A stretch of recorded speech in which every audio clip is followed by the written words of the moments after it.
எல்லா மகிமையும் கனமும் அவர் ஒருவருக்கு மாத்திரம்தான். எத்தனை பேர் விசுவாசிக்கிறீங்க? எல்லா கனமும் மகிமையும் யாருக்கு மாத்திரம்தான்? அவர் இல்லாம ஒரு அணுவும் என்ன செய்யாது, அசையாது. நாம் எல்லாம் அவருடைய வேலைக்காரர்கள். நாம் எல்லாம் அவருடைய வேலைக்காரர்கள், பணிவிடக்காரர்கள். யாருக்கும் எந்த மகிமையும் கிடையாது, அவருக்கு மாத்திரம்தான் மகிமை. எல்லாரும் அப்படியே உள்ளத்தின் ஆழத்திலிருந்து உங்கள் முகங்கள் எல்லாம் பார்ப்பதில் மிகுந்த மகிழ்ச்சி. நெருக்கம் வந்தால் பெருக்கம் வரும்பாங்க. நெருக்கம் வந்தால் பெருக்க வரும். கையை நீட்டி இடது பக்கமும் வலது பக்கமும் பின்பக்கமும் முன்பக்கமும் கர்த்தர் விரிவாக்க கர்த்தர் கிருபை தருவாராக. கைகளை நீட்டி எல்லாரும் அப்படியே சொல்லுங்க, இந்த இடது பக்கமும் வலது பக்கமும் இடது பக்கமும் முன்பக்கமும் பின்பக்கமும் இதை இடம் கொண்டு பெருக கர்த்தர் கிருபை தரணும். இதுவல்ல, இதிலும் மேலானதை ஒன்றை காண கர்த்தர் நமக்கு கிருபை தருவாராக. எல்லாரும் வாய்களை திறந்து கர்த்தரை ஸ்தோத்திரம் பண்ணி, நன்றியப்பா நன்றியப்பா நன்றியப்பா, நன்றி நிறைந்த இதயத்தோடு உம்மை துதிக்கிறோம். உம்மாலே ஆகாத காரியம் ஒன்றும் இல்லை. உம்மால் எல்லாம் ஆகும் ஆண்டவரே, உம்மால் எல்லாம் ஆகும் ஆண்டவரே. இந்த பகுதியில் உங்கள் நாமம் மகிமைப்படும்படி நீர் தந்திருக்கிற இந்த திருச்சபைக்காய் நன்றி சொல்லுகிறோம். நீர் தந்திருக்கிற ஊழியருக்காய் நன்றி சொல்லுகிறோம். நீர் தந்திருக்கிற எல்லா விசுவாச மக்களுக்காய் நன்றி சொல்லுகிறோம். இதிலும் பெரிதானவர்களை காண்பதற்கு தேவ வல்லமை இந்த இடத்துல இறங்கும்படி ஜெபிக்கிறோம். அபிஷேகம் பெற்ற எல்லாரும் அந்நிய பாஷையில் ஆண்டவரோடு சகல சகல காரியங்களும் உம்மிடத்திலிருந்து தான் வருகிறதப்பா. நீங்க தந்தாதான் நாங்கள் எல்லாவற்றையும் பெற்றுக்கொள்ள முடியும் ஆண்டவரே. நீங்க தராம எதையுமே நாங்கள் பெற்றுக்கொள்ள முடியாது. இப்பொழுது இப்பொழுது இப்பொழுது இந்த இடத்தை உம்முடைய நாமத்தினாலே ஒரு விசை ஆசீர்வதித்து ஜெபிக்கிறோம். உம்முடைய ஊழியரை ஆசீர்வதித்து ஜெபிக்கிறோம். உம்முடைய ஜனத்தை ஆசீர்வதித்து ஜெபிக்கிறோம். சபை உம்முடையது, ராஜ்யம் உம்முடையது ஆண்டவரே. நாங்கள் எல்லாம் உம்முடையவர்களப்பா. உம்முடையவர்களாகிய எங்கள் மேல் உம்முடைய கிருபையின் கரத்தை இதுவரை நீர் வைத்திருக்கிறீர். நன்றி. இனியும் நடத்த வல்லமை உள்ளவராயிருக்கிறீர் ஐயா. உமக்கு மகிமை வரப்பன், உமக்கு மகிமை வரப்பன். நீர் ஒருவரே மகிமைப்படும். எல்லா துதியும் கனமும் மகிமமக்கு ஒருவருக்கே கொடுக்கிறோம். இயேசு கிறிஸ்துவின் மூலம் ஜெபம் கிளம்பின் பரலோக பிதாவே. ஒரு இக்கட்டான சூழ்நிலை தான். காலையில் 9:30 விபிஎஸ் ஆரம்பிச்சு விட்டு அங்கே சோமனூர்லேருந்து ஒரு பாஸ்டர் வந்திருக்கிறார். 200 பிள்ளைகள் இன்றைக்கி வந்திருக்கிறாங்க. அதான் அங்கே வச்சு விட்டுட்டு எங்கள் ஊட்டிக்கு வந்து இமானுவேல் ஏஜி சர்ச்சில் ஃபாஸ்டிங் ப்ரேயர், அந்த ப்ரேயரை ஆரம்பித்து அங்கே ஒரு பாஸ்டர் கையில் ஹேண்ட் ஓவர் பண்ணிட்டு தான் இங்கே ஓடி வந்திருக்கேன். இதை முடித்து விபிஎஸ் முடிகிறதுக்குள்ளே அங்கே போய் சேரணும். கர்த்தர் நல்லவர். இக்கட்டான சூழ்நிலை தான். ஆனாலும் கர்த்தருடைய வார்த்தையை பகிர்ந்து கொள்வதிலே நான் மகிழ்ச்சி அடைகிறேன். இங்கே கனத்துக்குரிய எல்லா ஊழியர்களுக்காய் கர்த்தருக்கு ஸ்தோத்திரம்.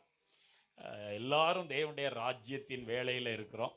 நான் பெரியவன் நீ பெரியவன்ற இடத்துல ஒன்றுமே இல்லை. எல்லாவற்றிற்கும் மேலே தேவனுடைய ராஜ்யத்தை கட்டுகிற பணியில் கர்த்தர் பயன்படுத்தின அருமையான பிள்ளைகளுக்காய் கர்த்தருக்கு ஸ்தோத்திரம் சொல்லுகிறேன். அவருடைய ராஜ்யம் மாத்திரம்தான் விரிவாகணும். அவர் வரப்போகிறார். எத்தனை பேர் நம்புறீங்க? அவர் வரப்போகிறார். அவருடைய ராஜ்யம் என்ன செய்யணும்? விரிவாக வேண்டும். இதோ சீக்கிரமாய் வருகிறேன் என்று சொன்னவர் அவர் சீக்கிரம் வரப்போகிறார். அதற்கு முன்பதாக ஒரு ஆத்துமா கூட கெட்டு போவது அவருக்கு சித்தம் கிடையாது. நான் சொல்வேன், இது அல்ல, இதிலும் பெரிதானவைகளை காணதான் கர்த்தர் நமக்கு கிருபை தருவார். இந்த ஊரில் இருக்கிற ஒருவர் கூட கெட்டு போவது ஆண்டவருக்கு என்ன கிடையாது? சித்தம் கிடையாது, சித்தம் கிடையாது. எத்தனை பேர் அப்படி நம்புறீங்க? அப்படி நம்புறீங்கன்னா கைகள் நீட்டி இயேசுவின் நாமத்தினால இந்த கண்ணேரி மூக்கு கோக்கால் இதை சுற்றி இருக்கிற எல்லா இடங்களும், சோலூர் தட்டநேரி, அந்த எல்லா இடங்களிலும் தேவ வல்லமை இறங்கணும். அடுத்த முறை இந்த நாளை நம்ம வைக்கும்போது இந்த இடம் கொள்ளாமல் போகும் மட்டும் கர்த்தர் ஜனங்களை கொண்டு வர வேண்டும். ஒரு விசை கூட கண்களை மூடி நம்ம எல்லாரும் ஜெபம் பண்ணுவோம்.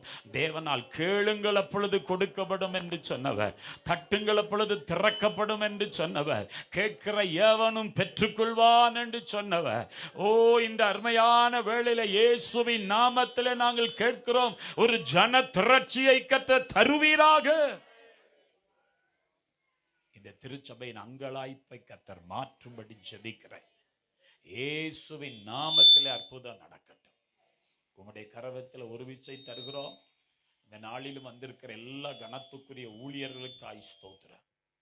உங்களுடைய நாம மாத்திரம் மகிமைப்படட்டும். இந்த திருச்சபை உம்முடைய ராஜ்யம் இந்த பகுதியிலே கட்டப்படுவதற்கு காரணமாயிருந்த ஒவ்வொருவரையும் நினைவு கூறுகிறதற்காய் நன்றி. ஆசீர்வதி. இயேசு கிறிஸ்துவின் மூலம் ஜெபம் கேளும் அன்பின் பரலோக பிதாவே.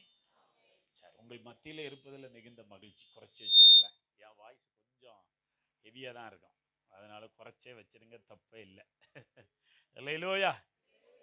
சரி, இந்த நாளிலும் ஒரு கிரிட்டிக்கலான சூழ்நிலையில தான் உங்க மத்தியில வரணும்னு கர்த்தர் வச்சிருக்கிறார். பரவாயில்ல, எங்க இருந்தாலும் கர்த்தருடைய வார்த்தையை பகிர்ந்து கொள்ளணும். கர்த்தர் வார்த்தையை பகிர்ந்து கொள்றதுக்கு இங்க நிறைய தாசர்கள்லாம் இருக்கிறாங்க. அவங்க மத்தியில நான் ஒன்றும் இல்லை. ஆனாலும் தேவன் தந்திருக்கிற வார்த்தையை உங்களிடத்துல கொடுப்பது மிகுந்த மகிழ்ச்சி. உங்க நோட்டீஸை எத்தனை பேர் படிச்சீங்க? உண்மையா சொல்லிருங்க, உங்க நோட்டீஸை எத்தனை பேர் படிச்சீங்க? பாஸ்டர் வேண்டாம், பாஸ்டர் பிள்ளையும் வேண்டாம், மற்றவங்களும் வேண்டாம். விசுவாச மக்கள் நோட்டீஸ் கொடுத்தாருன்னு சொன்னாங்கல்ல, எத்தனை பேர் படிச்சீங்கன்னு பார்க்கணும். சரியா? அங்க அதுல தலைப்பு வசனம் என்ன? நான் உங்களை சொல்லலையே, நோட்டீஸ் கொடுத்தாங்கன்னாங்க, அதை படிச்சாங்கன்னாங்க. சொல்லுங்க, எத்தனை அந்த நோட்டீஸ்ல சொல்ல முடியுமா? தலைப்பு வசனம் என்ன? கர்த்தரை தேடுகிறவர்களுக்கோ ஒரு நன்மை என்ன செய்வதில்லையா? அதை வைத்துதான் கர்த்தர் இன்றைக்கு உங்களோடு இடைபட போகிறார். அல்லேலூயா. நம்முடைய ஆண்டவருக்கு ஒரு பெயர் வைக்கிறோம், நன்மை செய்யும் தேவன். எத்தனை பேர் சொல்றீங்க நன்மை செய்கிற தேவன்? அப்படி சொல்றவங்க மாத்திரம் கை அசைச்சு ஒரு அல்லேலூயா சொல்லிருமா? தேவ சமூகத்தில் வந்திருக்கிறோம், அவர் நம் நடுவில் இருக்கிறார். இத்தனை ஆராதனைகள் நடுவில் அவர் வராம இருக்கவே முடியாது. அப்ப அவர் நம் நடுவில் வந்துட்டா நம்ம எதை குறித்தும் கவலைப்பட வேண்டிய அவசியமே இல்லை. அவருடைய பிள்ளைகளுடைய இருதயங்களை பார்க்கிறவர். நாங்க எல்லாம் உங்க முகத்தை தான் பார்க்கிறோம், ஆனா இருதயங்களை பார்க்கிற தேவனுடைய பிரசன்னம் இந்த இடத்துல கடந்து வந்திருக்கிறது. அல்லேலூயா. தாவீது தன்னுடைய அனுபவத்தில் இருந்து ஒரு சில காரியங்களை எழுதியிருக்கிறார். 34ஆம் சங்கீதத்துல 10வது வசனம், சிங்கக்குட்டிகள் தாழ்ச்சி அடைந்து பட்டினியாயிருக்கும், கர்த்தரை தேடுகிறவர்களுக்கோ ஒரு நன்மையும் என்ன செய்வதில்லையா? குறைவுபடுவதில்லை. இந்த young lions lack and suffer hunger, but those who seek the Lord shall not lack any good things. ஆண்டுடைய வார்த்தை இப்படி சொல்லுது, சிங்க குட்டிகள் தாழ்ச்சி அடைந்து பட்டினியாயிருக்கும். சிங்கம் தான் காட்டினுடைய ராஜா. காட்டுக்கு ராஜா யாரு? சிங்கம் தான். நம்ம கண் கொண்டு பார்த்திருப்போம், இல்லைன்னா பார்க்காமையே இருப்போம். எத்தனை பேர் சிங்கத்தை பார்த்திருக்கிறீங்க? சிங்கத்தை பார்த்திருக்கீங்களா? பாருங்க, நிறைய பேர் சிங்கத்தையே பார்த்ததில்லை. அப்ப அந்த வசனத்தை நம்ம வாசிக்கிறோம், சிங்க குட்டிகள். பார்க்காத ஒன்னதான் ஆண்டவர் அங்க எழுதி வைத்திருக்கிறார். புலி பார்த்திருப்பீங்க, உங்க ஊருக்கே வந்துருச்சு. சிறுத்தையை பார்த்திருப்பீங்க, உங்க ஊருக்கே என்ன செய்திருக்கு? வந்திருக்கு. காண்டா மிருகத்தை பார்த்திருக்கிறோம், அது நம்ம ஊருக்கு என்ன செய்திருக்கு? வந்திருக்கா? வரல. அதான் நான் கேட்டேன், அது வந்துருச்சுன்னு. ஒருவேளை காட்டெருமையை பார்த்துட்டு இதுதான் காண்டா மிருகமோ அப்படின்னு யோசிச்சிருக்கலாம். பார்க்காத ஒன்றை ஆண்டவர் வேதத்தில் எழுதி வைத்திருக்கிறார். பார்த்தவங்க நிறைய பேர் இருக்கிறாங்க. ஜூல போய் நம்ம பார்த்துருப்போம், நேரம் என்ன செஞ்சிருக்க மாட்டோம், பார்த்துருக்க மாட்டோம். சிங்கம்னு சொல்லும் போது கூட ஒரு சிலர் சொல்றாங்க, நம்ம இந்தியாவில் இருக்கிறதெல்லாம் சிங்கம் இல்ல, சிம்மம் அப்படின்னு சொல்றாங்க. ஆனா வேதத்துல குறிக்கப்பட்டிருக்கு, காட்டுடைய ராஜா என்று சொல்லப்பட்ட அந்த சிங்க குட்டிகளுக்கு கூட என்ன வருமா? பட்டினி வருமா? என்ன வருமா? பட்டினி, பசி வரும் அப்படின்னு சொல்லியிருக்கு. ஆனா சர்வலோகத்தையும் படைத்த சர்வ வல்லமையுள்ள தேவாதி தேவனை தேடுகிற ஒரு பிள்ளைகளுடைய வாழ்க்கையிலும் எந்த நன்மையும் குறைபடுவதில்லை என்று கர்த்தருடைய வார்த்தை சொல்லுகிறது. விசுவாசிக்கிறவங்க எல்லாம் கரங்களை தட்டி அவருடைய நாமத்தை மகிமைப்படுத்துவோம். ஹல்லேலூயா. ஒருவேளை இந்த கால வேளையில சர்வ வல்லமுள்ள தேவனை நீங்க அறியாமல் இருப்பீர்கள் என்றால் இது உங்களுக்கு ஒரு நல்ல தருணம். வானத்தையும் பூமியும் உண்டாக்கினவர், மனிதனுக்காக பரலோகத்தை விட்டு பூமிக்கு இறங்கி வந்த நல்ல இரட்சகராகிய இயேசு உங்களுக்காக எனக்காக தம்முடைய சொந்த ஜீவனை தந்து நம்ம எல்லாம் மீட்டெடுத்த இரட்சகராகிய இயேசுவை நீங்கள் தேடி வந்திருக்கிறபடினால இன்றைக்கு நான் உங்களுக்கு ஆண்டவருடைய சமூகத்திலிருந்து சொல்றேன், ஒரு நன்மையும் குறைபடுவதில்லை. விசுவாசத்தை நல்ல கரங்களை தட்டி அவருடைய நாமத்தை நான் மகிமைப்படுத்துவேன். இப்ப நம்ம ஆண்டவர் யாருன்னா, அவருடைய பிள்ளைகளுடைய வாழ்க்கையில நன்மைகளை குறைவுபடாதபடிக்கு காக்கிற ஒரு நல்ல தெய்வம். நல்ல தெய்வம். நம்ம நினைக்கலாம் எல்லாரும் டவுன்ல இருக்கிறாங்க, நாங்க இதுல இருக்கிறோம், எங்க கிராமத்துல இருக்கிறோமேன்னு. எல்லா டவுனுக்கும் ஆண்டவர் அவர் தான், கிராமத்துக்கும் ஆண்டவர் அவர் தான். யாரு? இயேசு கிறிஸ்து. சொல்லுங்கள், வாயை திறந்து சொல்லுங்க. பட்டணத்துக்கும் இயேசு கிறிஸ்து தான், கிராமத்துக்கும் இயேசு கிறிஸ்து தான். அப்ப பட்டணத்தில் கிரியை செய்கிறார் அதே ஆண்டவர் தான் கிராமத்திலும் என்ன செய்கிறார்? கிரியை செய்கிறார். இயேசு கிறிஸ்துவை குறித்து வேதத்துல வாசித்தீங்கன்னா அவருக்கு ஒரு பெயர் உண்டு, நன்மை செய்கிறவராகவே என்ன செய்தாராம்? சுற்றி திரிந்தார். அப்ப இந்த பகுதி மேல அவருடைய கண் இருந்ததுனாலதான் கர்த்தர் பலரை பயன்படுத்தி இந்த பகுதியில் அவருடைய ராஜ்யம் கட்டப்படுவதற்கு கர்த்தர் கிருபை தந்திருக்கிறார். அப்ப இன்னைக்கு அவங்களெல்லாம் பார்ப்பதுல மிகுந்த மகிழ்ச்சி. அவங்களுக்கு கர்த்தர் நிறைய பரிசு வச்சிருப்பார். நான் அப்படிதான் சொல்வேன். நான்லாம் ஒரு எஸ்டேட்ல பிறந்து வளர்ந்தவன். எங்க எஸ்டேட்டுக்குள்ள யாருமே வர முடியாத சூழ்நிலை. அப்படின்னா அந்த எஸ்டேட்லுடைய ஓனர் எப்படின்னா அங்க இருக்கிற மக்கள் எல்லாரையும் கொத்தடிமை மாதிரி தான். ஒரு நாய் வளர்க்க முடியாது, ஒரு ஒரு கோழி வளர்க்க முடியாது, ஒரு ஆடு மாடு ஒன்னும் வளர்க்க முடியாது. பிள்ளைகள் 10th முடிச்சோன்னா வேலைக்கு போயிடணும். 10th வரைக்கும் தான் பிள்ளைகள் படிக்கணும். அப்படி ஒரு எஸ்டேட்ல வளர்ந்தவன் தான் நாளா. ஆனா அந்த எஸ்டேட்ல கூட கர்த்தருடைய கண் இருந்தது. கைகளை நீட்டி ஆமென்னு சொல்லுவான். அங்கிருந்தா கர்த்தர் என்ன எல்லாம் தெரிஞ்சுக்கிட்டார். அந்த எஸ்டேட்ல எங்க அப்பா பூசாரி வேலை செஞ்சுட்டு இருந்தார். பூசாரினா அவர் பெரிய சூப்பர்வைசர், ஃபீல்டு சூப்பர்வைசர் அவர். ஆனா அவருடைய வேலை பூச வேலை செய்யறது தான். சாமி ஆடுவார், பயங்கரமா சாமி ஆடுவார். எங்க அப்பா சிலம்பு விளையாடுவார். வர்ம கலை கற்றிருந்தவர். ஒருத்தனை பார்த்து இப்படி குத்துனாருன்னா அவன் அப்படியே கூணிக்கணும். அப்படி ஒரு சூழ்நிலையில வளர்ந்த 3வது நபர் எங்க வீட்டுல நான். ஆனா என்ன கர்த்தர் நேசித்தார், எங்க குடும்பத்தை கர்த்தர் நேசித்தார். நம்ம ஆண்டவர் சர்வலோகத்திற்கும் தெய்வம். அவருடைய கண்கள் பூமி எங்கும் உலாவிக் கொண்டிருக்கிறது. இந்த கண்ணேரிமுக்கு கோக்காலையும் கர்த்தருடைய கண் இருக்கிறது. விசுவாசிக்கிறவங்க கையை தட்டி கர்த்தருடைய நாமத்தை மகிமைப்படுத்துவோம். அதனாலதான் கர்த்தர் உங்களை எல்லாம் நேசித்ததுனால இந்த பகுதியில கர்த்தர் கொண்டு வந்து வைத்திருக்கிறார். நான் இப்பவும் ஒரு சின்ன ஜெபம் பண்ண போறேன். இங்கிருந்து ஏராளமான ஊழியக்காரர்களை கர்த்தர் எழுப்பணும். இந்த உலகம் முழுவதும் இங்கிருந்து கர்த்தர் தம்முடைய ஊழியக்காரர்களை அனுப்பணும். சபை சின்னதா இருக்கலாம், பெருசா இருக்கலாம், அதெல்லாம் ஆண்டவருக்கு பொருட்டல்ல. இங்கிருந்து தேவனுடைய ராஜ்யத்திற்குரியவர்கள் எத்தனை பேர் என்பது தேவன் எதிர்பார்க்கிற ஒன்று. நான் அப்படிதான் சொல்லுவேன். வலது கையை உயர்த்துங்க. இந்த சபைக்குள் இருந்து ஆண்டவருடைய ராஜ்யத்துக்கு வேலை செய்யக்கூடிய ஏராளமான பேரை கர்த்தர் எழுப்பி தரணும். கையை நீட்டுங்க. விசுவாச மக்கள் நல்ல கரங்களை நீட்டி ஜெபம் பண்ணுங்க. உலகத்தில் டாக்டர் வேலைக்கு, இன்ஜினியர் வேலைக்கு, மற்ற வேலைக்கெல்லாம் எத்தனையோ பேர் எழும்பி போறாங்க. தேவனுடைய ராஜ்யத்தின் வேலைக்கு இந்த இந்த இந்த அசம்பிளிஸ் ஆஃப் காட் ஸ்தாபனத்தில் இருந்து, இந்த சபையிலிருந்து கர்த்தர் எழுப்பணும். இங்க இருக்கிற எத்தனையோ சிறு பிள்ளைகள் ஊழியத்துக்கு எழும்பி வரணும். விசுவாசித்தீங்கன்னா கையை உயர்த்தி ஒரு சின்ன ஜெபம் பண்ணுவோம். இயேசுவின் நாமத்தினாலே, இயேசுவின் நாமத்தினாலே இந்த சபைக்காய் ஜெபிக்கிறேனப்பா. இங்கிருந்து உம்முடைய ராஜ்யத்தின் வேலைக்கு கர்த்தர் எழுப்பும்படியாக நாங்கள் ஜெபம் பண்ணுகிறோம். ஓ, உம்முடைய நல்ல நாமத்தினால இந்த 40வது ஆண்டில உங்க பிரசன்னத்தின் வல்லமை இந்த சபைக்குள்ளே வந்திருக்கிறதே. ஒரு விஷயம் உமக்கு நன்றி சொல்லும்படி எங்கள் எல்லாரையும் கூட்டி சேர்த்திருக்கிறீரே. இந்த சபை அடுத்த லெவலுக்கு போகும்படியாக கர்த்தர் இங்கிருந்தும் ஊழியக்காரர்களை எழுப்பி கர்த்தர் உலகம் முழுவதும் அனுப்ப இயேசுவின் நாமத்தில் ஜெபிக்கிறேன். அப்படியே கர்த்தர் செய்வீரா. இயேசுவின் மூலம் ஜெபம் கிளம்பின் பரலோக பிதாவே. அந்த ஆசை நமக்குள்ள வரட்டும்.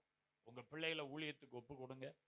உங்க பிள்ளைகள் ஆண்டவருடைய ராஜ்யத்தின் வேலைக்காய் உழைக்க ஒப்பு கொடுங்க. டாக்டரா இருக்கட்டும், இன்ஜினியரா இருக்கட்டும், மற்ற எல்லா வேலைகளையும் செய்யட்டும். அதே சமயத்துல தேவனுடைய ராஜ்யத்தின் பணியிலே அவர்கள் செயல்படட்டும். அந்த ஆசை உங்களுக்குள்ளே வரட்டும். கர்த்தர் உங்களை அபரிவிதமா ஆசீர்வதிப்பார். அல்லேலூயா. அவ இங்க வாசிக்கிறோம், சிங்கக்குட்டிகள் தாழ்ச்சி அடைந்து பட்டினி கிடக்கும், கர்த்தரை தேடுகிறவர்களுக்கோ. அப்ப நம்முடைய ஆண்டவர் நன்மைகளின் தேவன். என்ன தேவன்? அப்ப நன்மைகளின் தேவன். சங்கீதம் 119:68 வசனத்திலே விட இவ்விதமாய் வாசிக்கிறோம். தேவரீர் நல்லவரும் நன்மை செய்கிறவருமாயிருக்கிறீர். You are good and do good. நீ நல்லவர். எத்தனை பேர் ஆண்டவர் நல்லவர்னு சொல்றீங்க? கையை உயர்த்தி காட்டுங்க பார்க்கலாம். இயேசு நல்லவர்னு சொல்றவங்களாம் வாயை திறந்து இயேசுவே நீர் நல்லவர் அப்படின்னு நல்ல சத்தத்தை உயர்த்தி சொல்லுங்க. இயேசுவே நீர் நல்லவர். அல்லேலூயா. அல்லேலூயா. சங்கீதக்காரனுடைய வாழ்க்கையில அடிக்கடி அவன் பயன்படுத்துகிற ஒன்று, கர்த்தர் நல்லவர். கர்த்தர் எப்படிப்பட்டவரா? நல்லவர். அப்ப அவர் நல்லவரும் நன்மை செய்கிறவருமாய் இருக்கிறார். அப்போஸ்தலர் நடபடிகள் 10:38 எப்படி வாசிக்கிறோம்? இயேசு நன்மை செய்கிறவராகவே அவர் சுற்றி திரிந்தார். இயேசு என்ன செய்கிறவரா சுற்றி திரிந்தாரு? நன்மை செய்கிறவராய். அப்ப இந்த நல்ல பகல் வேளையிலும் அவருடைய நன்மையை இந்த சபைக்கு கொடுக்கும்படி, இங்கே வந்திருக்கிற ஒவ்வொரு தேவ பிள்ளைகளுக்கும் கொடுக்கும்படி, விசேஷமா கர்த்தருடைய ஊழியர்களாகிய நமக்கும் அவருடைய நன்மைகளை கொடுக்கும்படி இந்த இடத்திலே வந்திருக்கிறார். கரங்களை தட்டி அவரை வரவேற்போம். அவர் மாத்திரம்தான் நன்மை செய்கிறவர். அவர் மாத்திரம்தான் என்ன செய்கிறவர்? நன்மை செய்கிற தேவன். அல்லேலூயா. அப்ப இந்த சங்கீதத்தை கொஞ்சம் அப்படி கவனிக்க. 34ஆம் சங்கீதம் வீட்டுல போய் ஒரு விஷயம் நீங்க ஃபேமிலியா வாசித்தாலும் சரி, தனியா வாசித்தாலும் சரி, இந்த 34ஆம் சங்கீதத்தை கொஞ்சம் வாசித்துருங்க. அல்லேலூயா. என்ன சங்கீதம் வாசிக்கணும்? 34ஆம் சங்கீதம். அப்ப இந்த 34ஆம் சங்கீதத்தை கொஞ்சம் அப்படி பிரிச்சுக்குவோம். பிரிச்சுட்டு நான் கர்த்தருடைய வார்த்தைக்கு மிக வேகமா கடந்து போறேன். இதை 4ஆ பிரித்துக்குவோம். முதலாவது அந்த சங்கீதம் ஒரு ஸ்தோத்திர சங்கீதம். என்ன சங்கீதம்? சத்தமா சொல்லுங்க. இன்னைக்கு 40வது வருஷம் நம்ம வாயில நிறைய ஸ்தோத்திரம் வந்துருச்சு. ஆண்டவர் செய்த நன்மைகளை நினைவு கூர்ந்து நாம் எல்லாரும் என்ன செய்திருக்கிறோம்? கர்த்தரை ஸ்தோத்திரம் பண்ணிக்கிறோம். அதோட வசனம், முதல் வசனம் என்ன? முதல் வசனம் என்ன? அதெல்லாம் மனப்பாடமா நம்ம மனசுல இருக்கிற வசனம். அது எக்காலத்திலும் கர்த்தரை ஸ்தோத்திரிப்பேன், அவரை துதிக்கிற துதி எப்பொழுதும் என் வாயில் இருக்கு. அப்படி சொல்றவங்க எல்லாம் வாயத்தரன்னு சொல்லுங்க. எக்காலத்திலும் நான் கர்த்தரை ஸ்தோத்திரிப்பேன், அவர் துதிக்கிற துதி எப்பொழுதும் என் வாயில். இன்னொரு விஷயம் சொல்லுங்க. எக்காலத்திலும் சொல்லுங்க. எக்காலத்திலும் நான் கர்த்தரை ஸ்தோத்திரிப்பேன், அவரை துதிக்கிற துதி எப்பொழுதும் என்ன இருக்கும்? அப்ப முதல் அந்த சங்கீதம் 3ல அங்க 1ல இருந்து வாசித்து பார்த்தீங்கன்னா ஸ்தோத்திர சங்கீதம் என்று சொல்லலாம். இரண்டாவது அந்த சங்கீதம் எப்படிப்பட்டதுன்னா நம்பிக்கையின் சங்கீதம். என்ன சங்கீதம்? சத்தமா சொல்லுங்க. இந்த உலகத்திலேயே நாம் நம்புவதற்கு ஒரே தெய்வம் இயேசு மாத்திரம்தான். அப்ப நம்முடைய நம்பிக்கைக்குரியவர் அவர். ஹல்லேலூயா. அந்த நம்பிக்கை 7லிருந்து 10 வசனங்களை வாசிக்கிறோம். நம்ம வாழ்க்கையில எந்த சூழ்நிலையிலும் அவரை நம்பலாம். எந்த சூழ்நிலையிலும் நம்முடைய நம்பிக்கை அவர் கெட்டு போகவே விட மாட்டார். உலகத்துல வேற எந்த வாழ்க்கையில எந்த சூழ்நிலை நம்பினாலும் அந்த நம்பிக்கைக்கு மாற்றம் உண்டு. ஆனால் கர்த்தரை நம்புகிற பிள்ளைகளை அவர் ஆசீர்வதிப்பார்.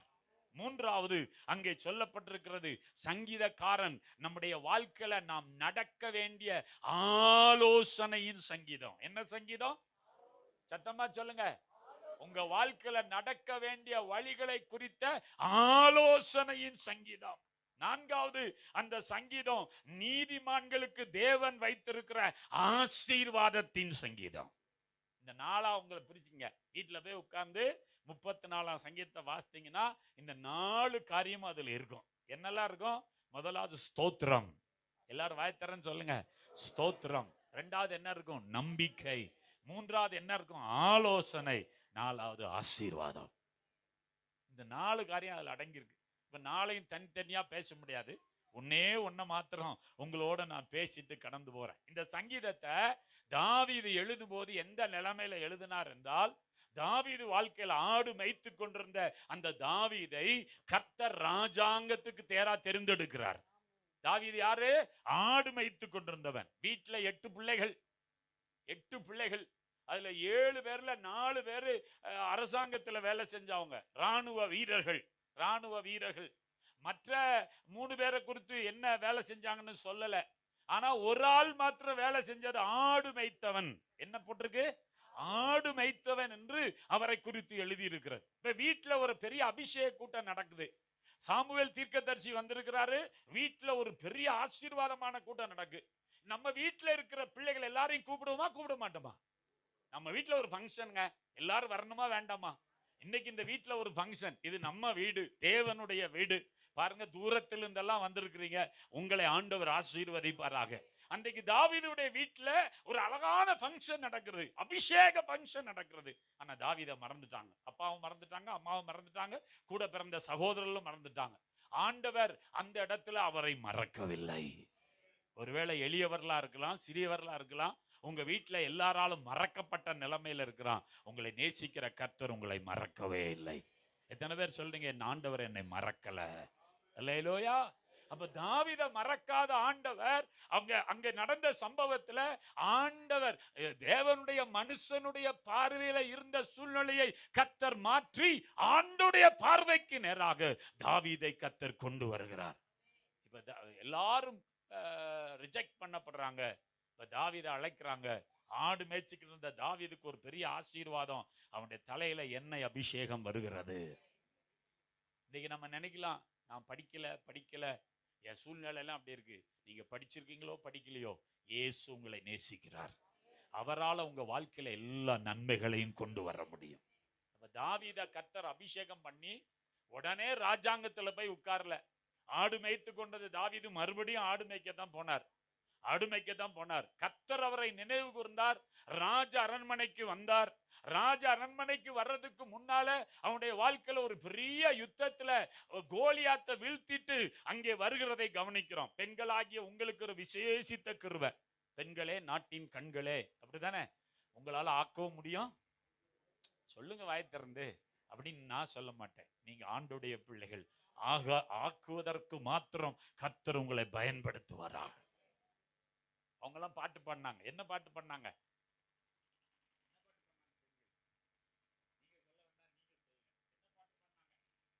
தாவீது கோலியாத்து தலைய கையில் எடுத்து வரும்போது இந்த பெண்கள் ஒரு பாட்டு பாடினாங்க தெரியுமா? என்ன பாட்டு?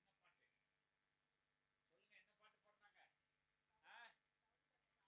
சவுல் கொன்றது 1000, தாவீது கொன்றது 16. கை தட்டி அவங்கள வாழ்த்துவான். வேற ஒரு பாட்டு அவங்க பாடல.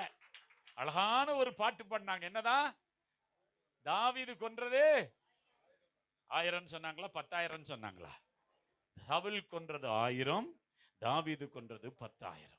இப்படி பாடின உடனே அந்த சவுல் ராஜாவுக்குள்ள ஒரு ஒரு ஒரு ஒரு வெறித்தனம் வந்துருச்சு. அன்றைக்கு ஈட்டிய கையில் எடுத்தவன், தாவீதை எப்ப பார்த்தாலும் அவனை கொல்லணும்னே அலைஞ்சான்.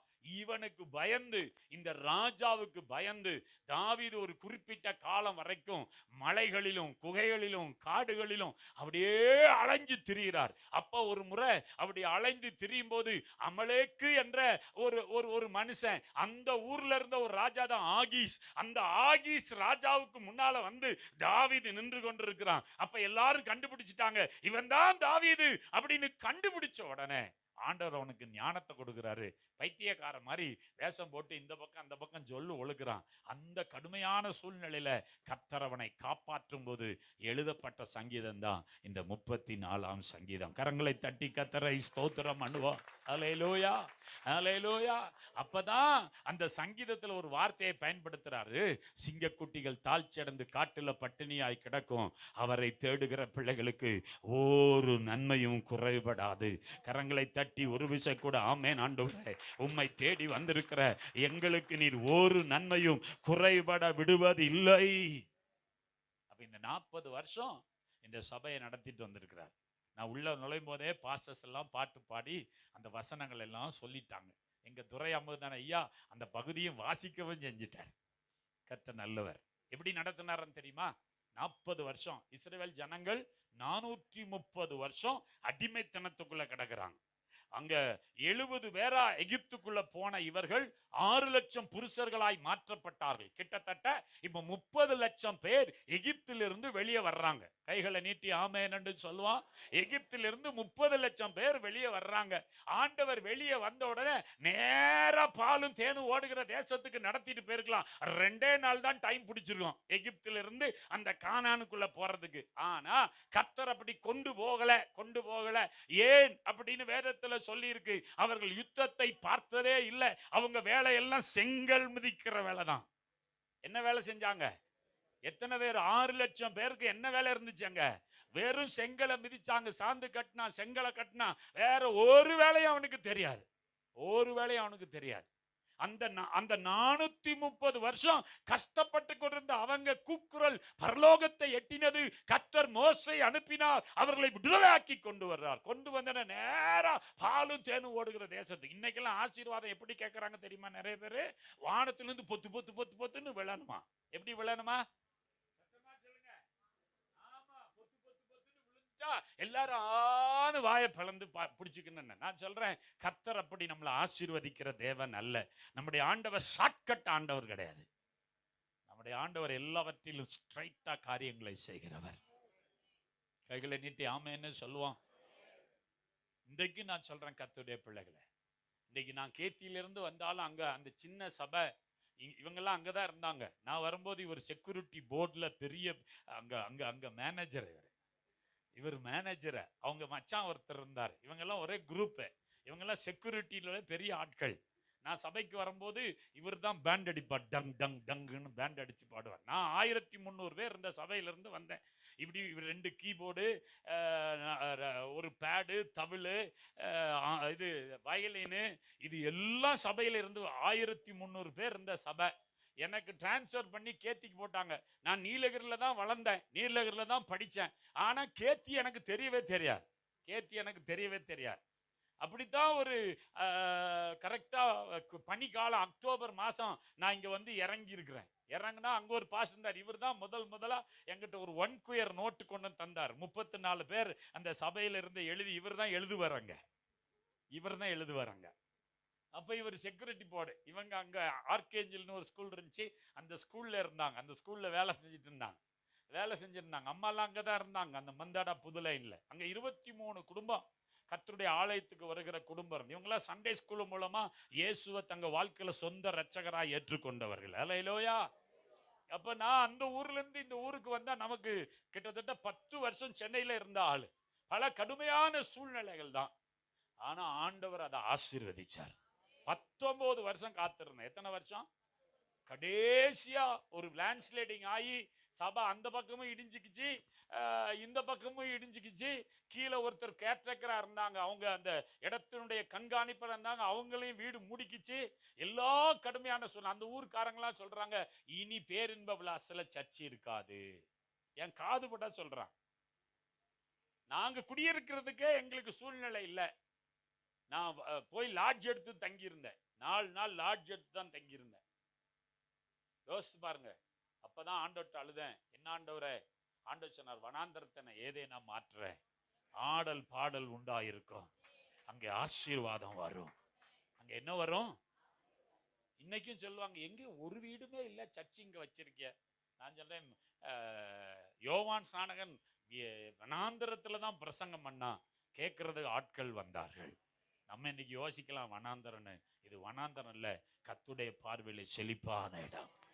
உலகத்துல ஒரு பழமொழி சொல்லுவாங்க, கோயில் இல்லாத ஊர்ல குடி இருக்க கூடாதுன்னு. இந்த கோயிலை கர்த்தர் தந்தது எதுக்கு தெரியுமா?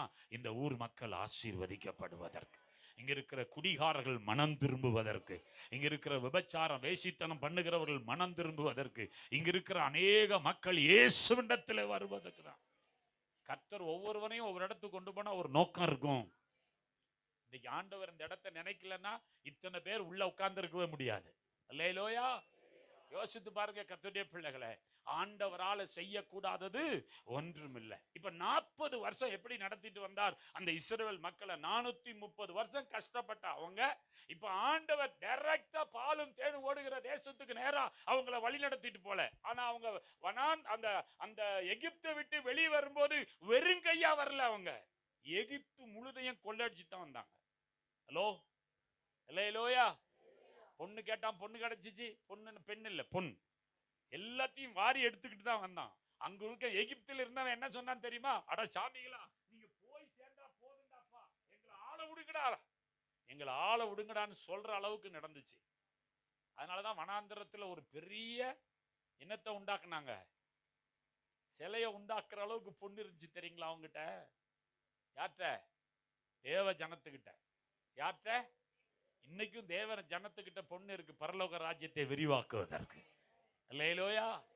ஒரு சிலர் என்ன வாயில இருந்து இப்படி சொல்லுவாங்க, ஊழியக்காரங்க, நாங்கெல்லாம் எங்க ஆட்கள்லாம் கூலி வேலை சொல்றாங்க. நான் சொல்லுவேன், பரலோக ராஜ்யத்தின் பிள்ளைகள் அவர்கள்.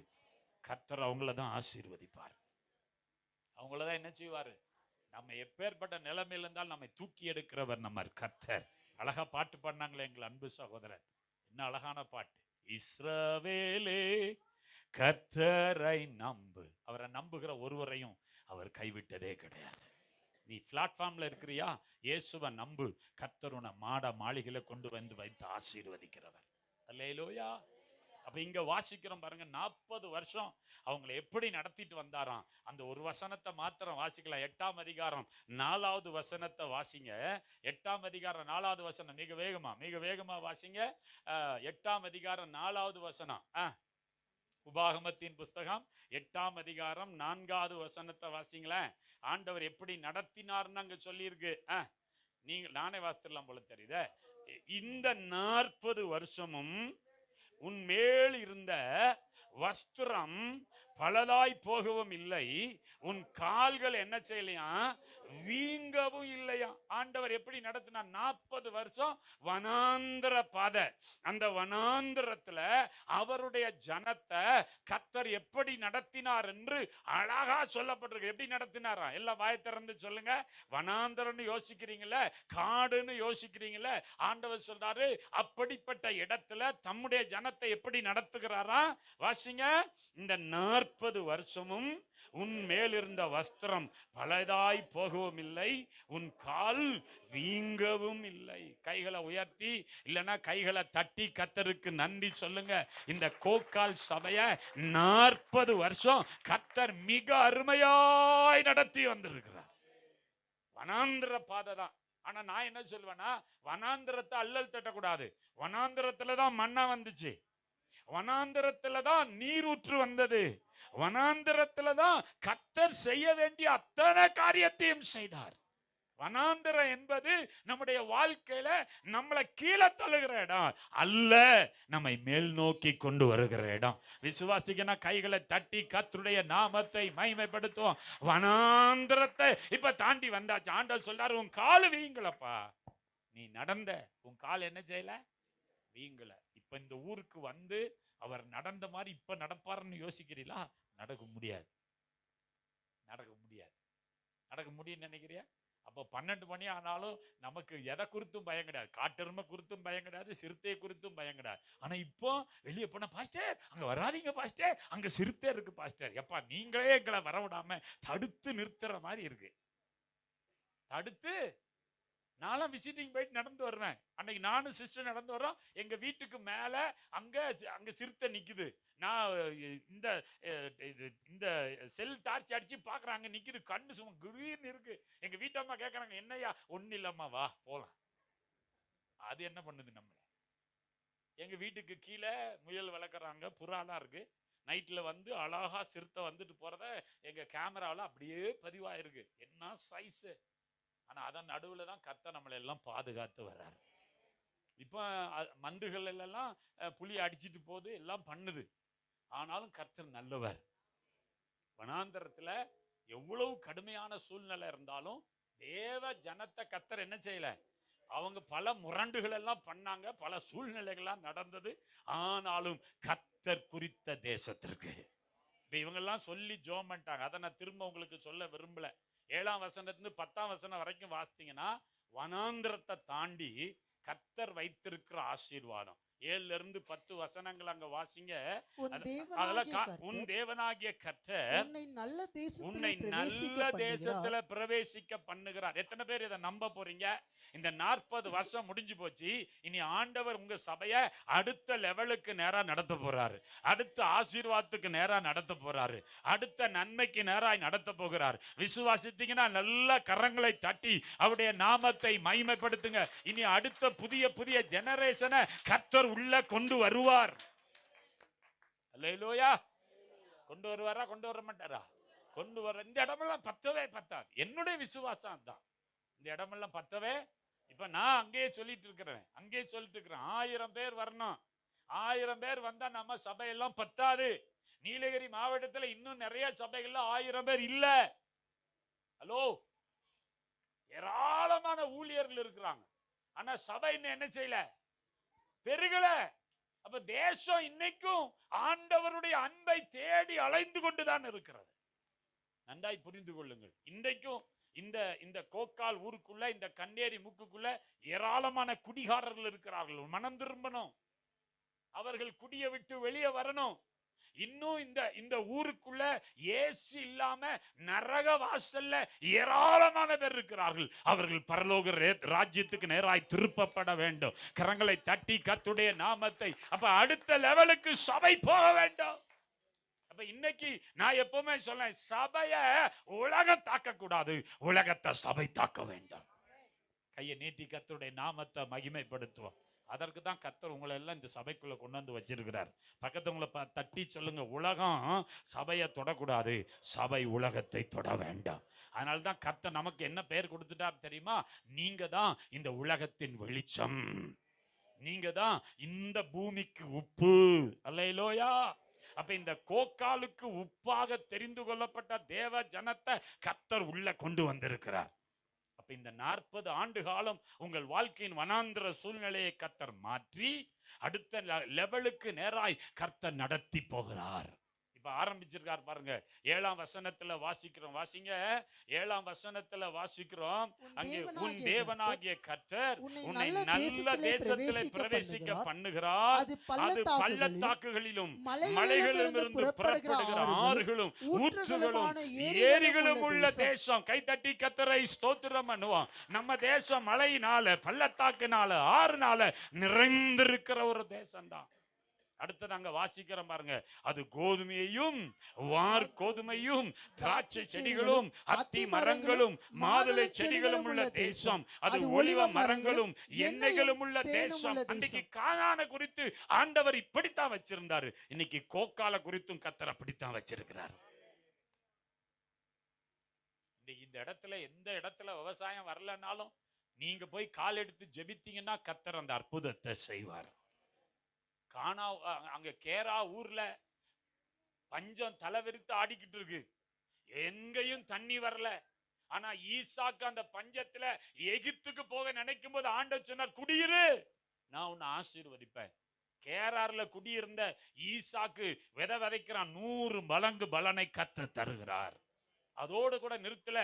அவனுடைய தகப்பனுடைய நாட்கள்ல தூர்த்து போட்ட, மூடி போட்ட எல்லா கிணறுகளையும் தோண்டும் போது கர்த்தர் அற்புதத்தை செய்கிறார். அங்க வாக்குவாதமே வருகிறது. இந்த கோக்கால் சபையின் மூலமா கர்த்தர் அந்த அற்புதத்தை இந்த பகுதிகளிலே செய்வாராக. விசுவாசித்துங்கன்னா கைகளை நீட்டி கர்த்தரை ஸ்தோத்திரம் பண்ணுங்க. இன்னைக்கு எழுதி வைத்துக் கொள்ளுங்கள், கர்த்தர் உங்களுக்கு ஒரு புதிய ஆசீர்வாதத்தை அவர் துவங்கி விட்டார். ஒரு ரெகோபோத்தின் நன்மையை கர்த்தர் துவங்கி விட்டார். கைகளை தட்டி கர்த்தருடைய நாமத்தை மகிமைப்படுத்துவோம். வருகிற ஆண்டுல நீங்க சொல்லும் போது இந்த காரியத்தை சொல்ல கர்த்தர் உங்களுக்கு உதவி செய்வாராக. நமக்கு நன்மை செய்கிற தேவன். என்ன செய்கிற தேவன்? அந்த ஒரு வசனத்தை மாத்திரம் உங்களுக்கு முன்னால் வச்சுட்டு நம்ம ஜெபம் பண்ண போறோம். உபாகமத்தின் புத்தகம் 30ஆம் அதிகாரம் 5-6 வசனம். அதுதான் உங்களுக்கு ஆண்டவர் கொடுக்கிற வாக்குத்தத்த வசனம்.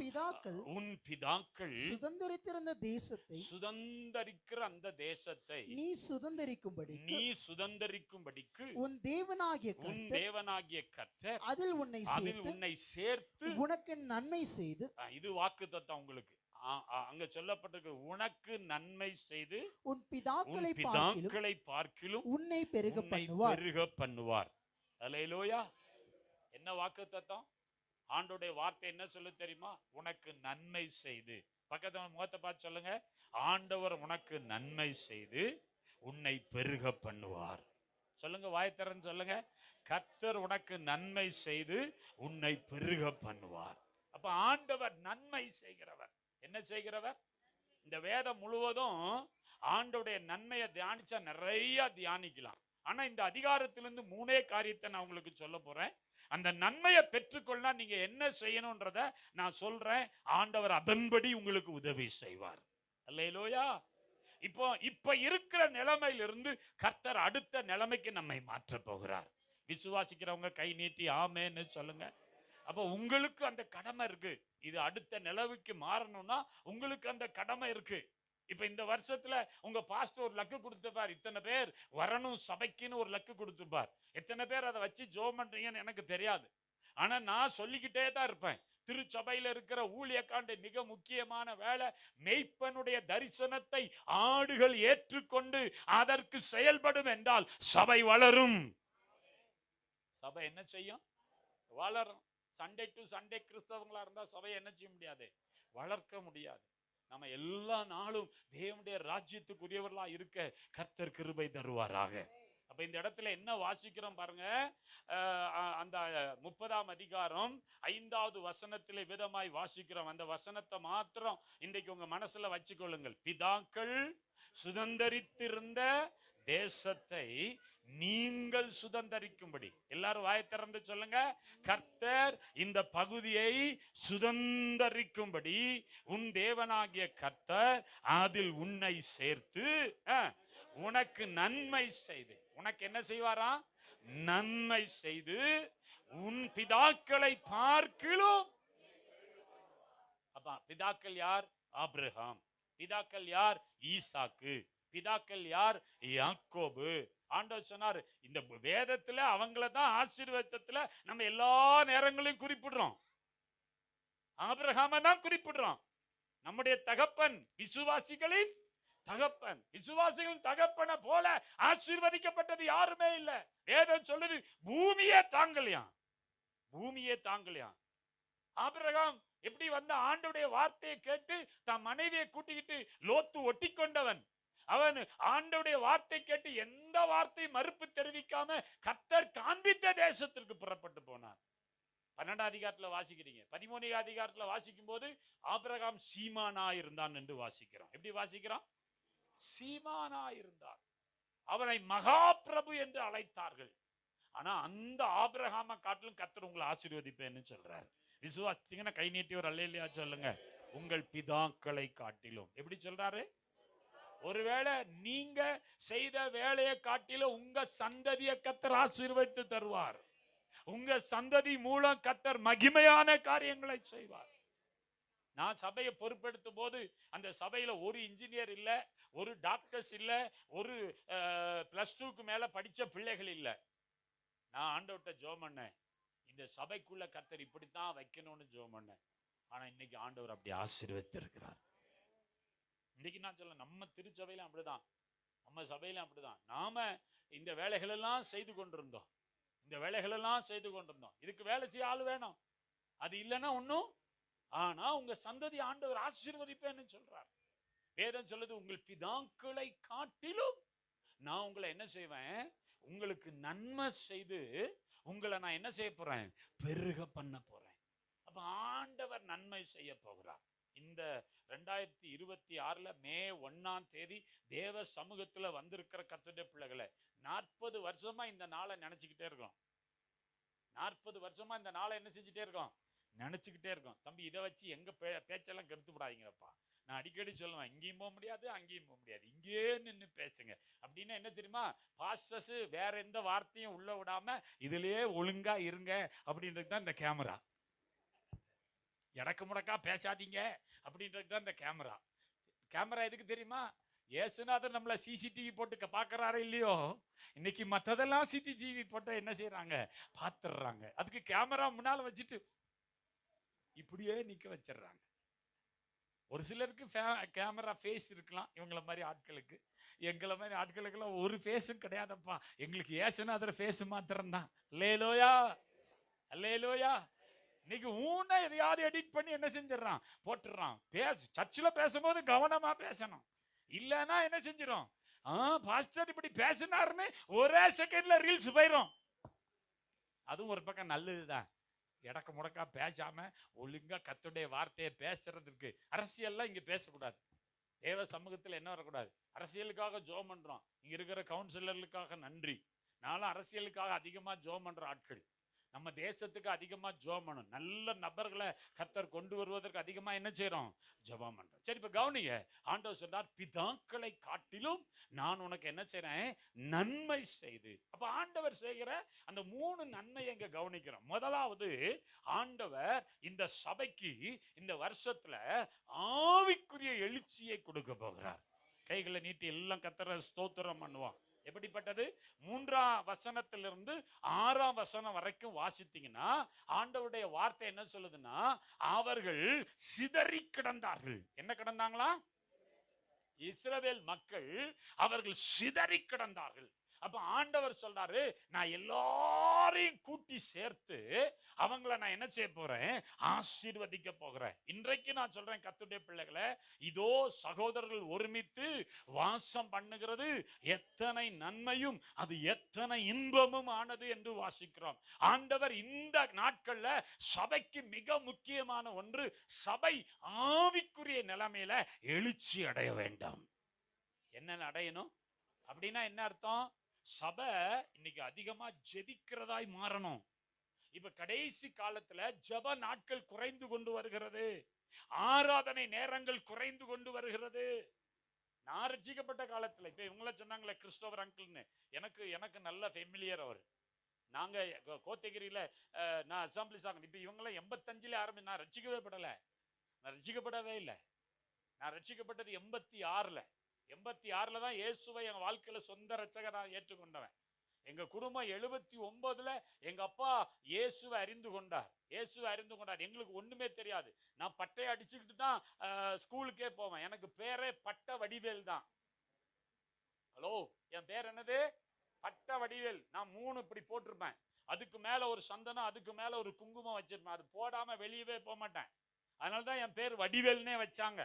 நான் பூசாரி குடும்பத்துல பிறந்ததுனால எங்க வீட்டுல எல்லாருக்குமே அந்த அந்த அந்த அந்த அதனுடைய பெயர் தான் இருந்தது. அதை வாயில சொல்ல நான் விரும்பல. அதனுடைய பெயர் தான் இருந்தது. ஆனால் இயேசு எங்களை நேசித்தார். அப்ப 86ல தான் நான் இந்த ஆண்டவராகிய இயேசுவை நான் ஏற்றுக்கொண்டேன். 86ல. 85ல இந்த சபையை கர்த்தர் என்ன செஞ்சிருக்கிறார்? அப்ப எனக்கு முன்னாலே உங்களை எல்லாம் நேசித்திருக்கிறார். நேசித்திருக்கிறார். யோசித்து பாருங்க அருமையான கர்த்தருடைய பிள்ளைகளே. ஆண்டுடைய பிரியம் எப்படி இருக்கிறது. அதனால்தான் வேதம் சொல்லுது, இந்த உலக தோற்றத்துக்கு முன்னாலேயே நம்மை தெரிந்து கொண்ட கர்த்தர், தாயின் வயிற்றில் இருக்கும் போதே நம்மை முன்குறித்த தெய்வம். அப்ப இந்த சபையை ஆண்டவர் எப்படி ஆசீர்வதிக்க போறார் தெரியுமா? முதலாவது நன்மைன்னா ஆவிக்குரிய எழுச்சி. என்ன எழுச்சி? பக்கத்தவங்களை பார்த்து சொல்லுங்க, எப்பொழுதும் ஜெபிக்கிறவங்களா இருக்கணும். எப்பொழுதும் எப்படி இருக்கணும்? இன்றைக்கு கர்த்தருடைய பிள்ளைகள் ஜெபத்தை விட்டுட்டு மற்ற எல்லாவற்றையும் செய்யறாங்க. இன்னைக்கு ஜெபம் எப்படி ஆயிப்போச்சுன்னா, எழுத்து இப்ப எழுத்து கிடையாது. இப்ப எங்க வந்துருச்சு? செல்போன் ஆயிடுச்சு. அன்புள்ள சகோதரனுக்கு பிரைஸ் தி லார்ட். நாங்க இவ்வளவு கஷ்டப்படுறோம், தயவு செய்து எங்களுக்காக ஜெபம் பண்ணு. நாங்க சாப்பிட்டு தூங்குறோம். ஐயா வேண்டான்னு சொல்லல ஐயா.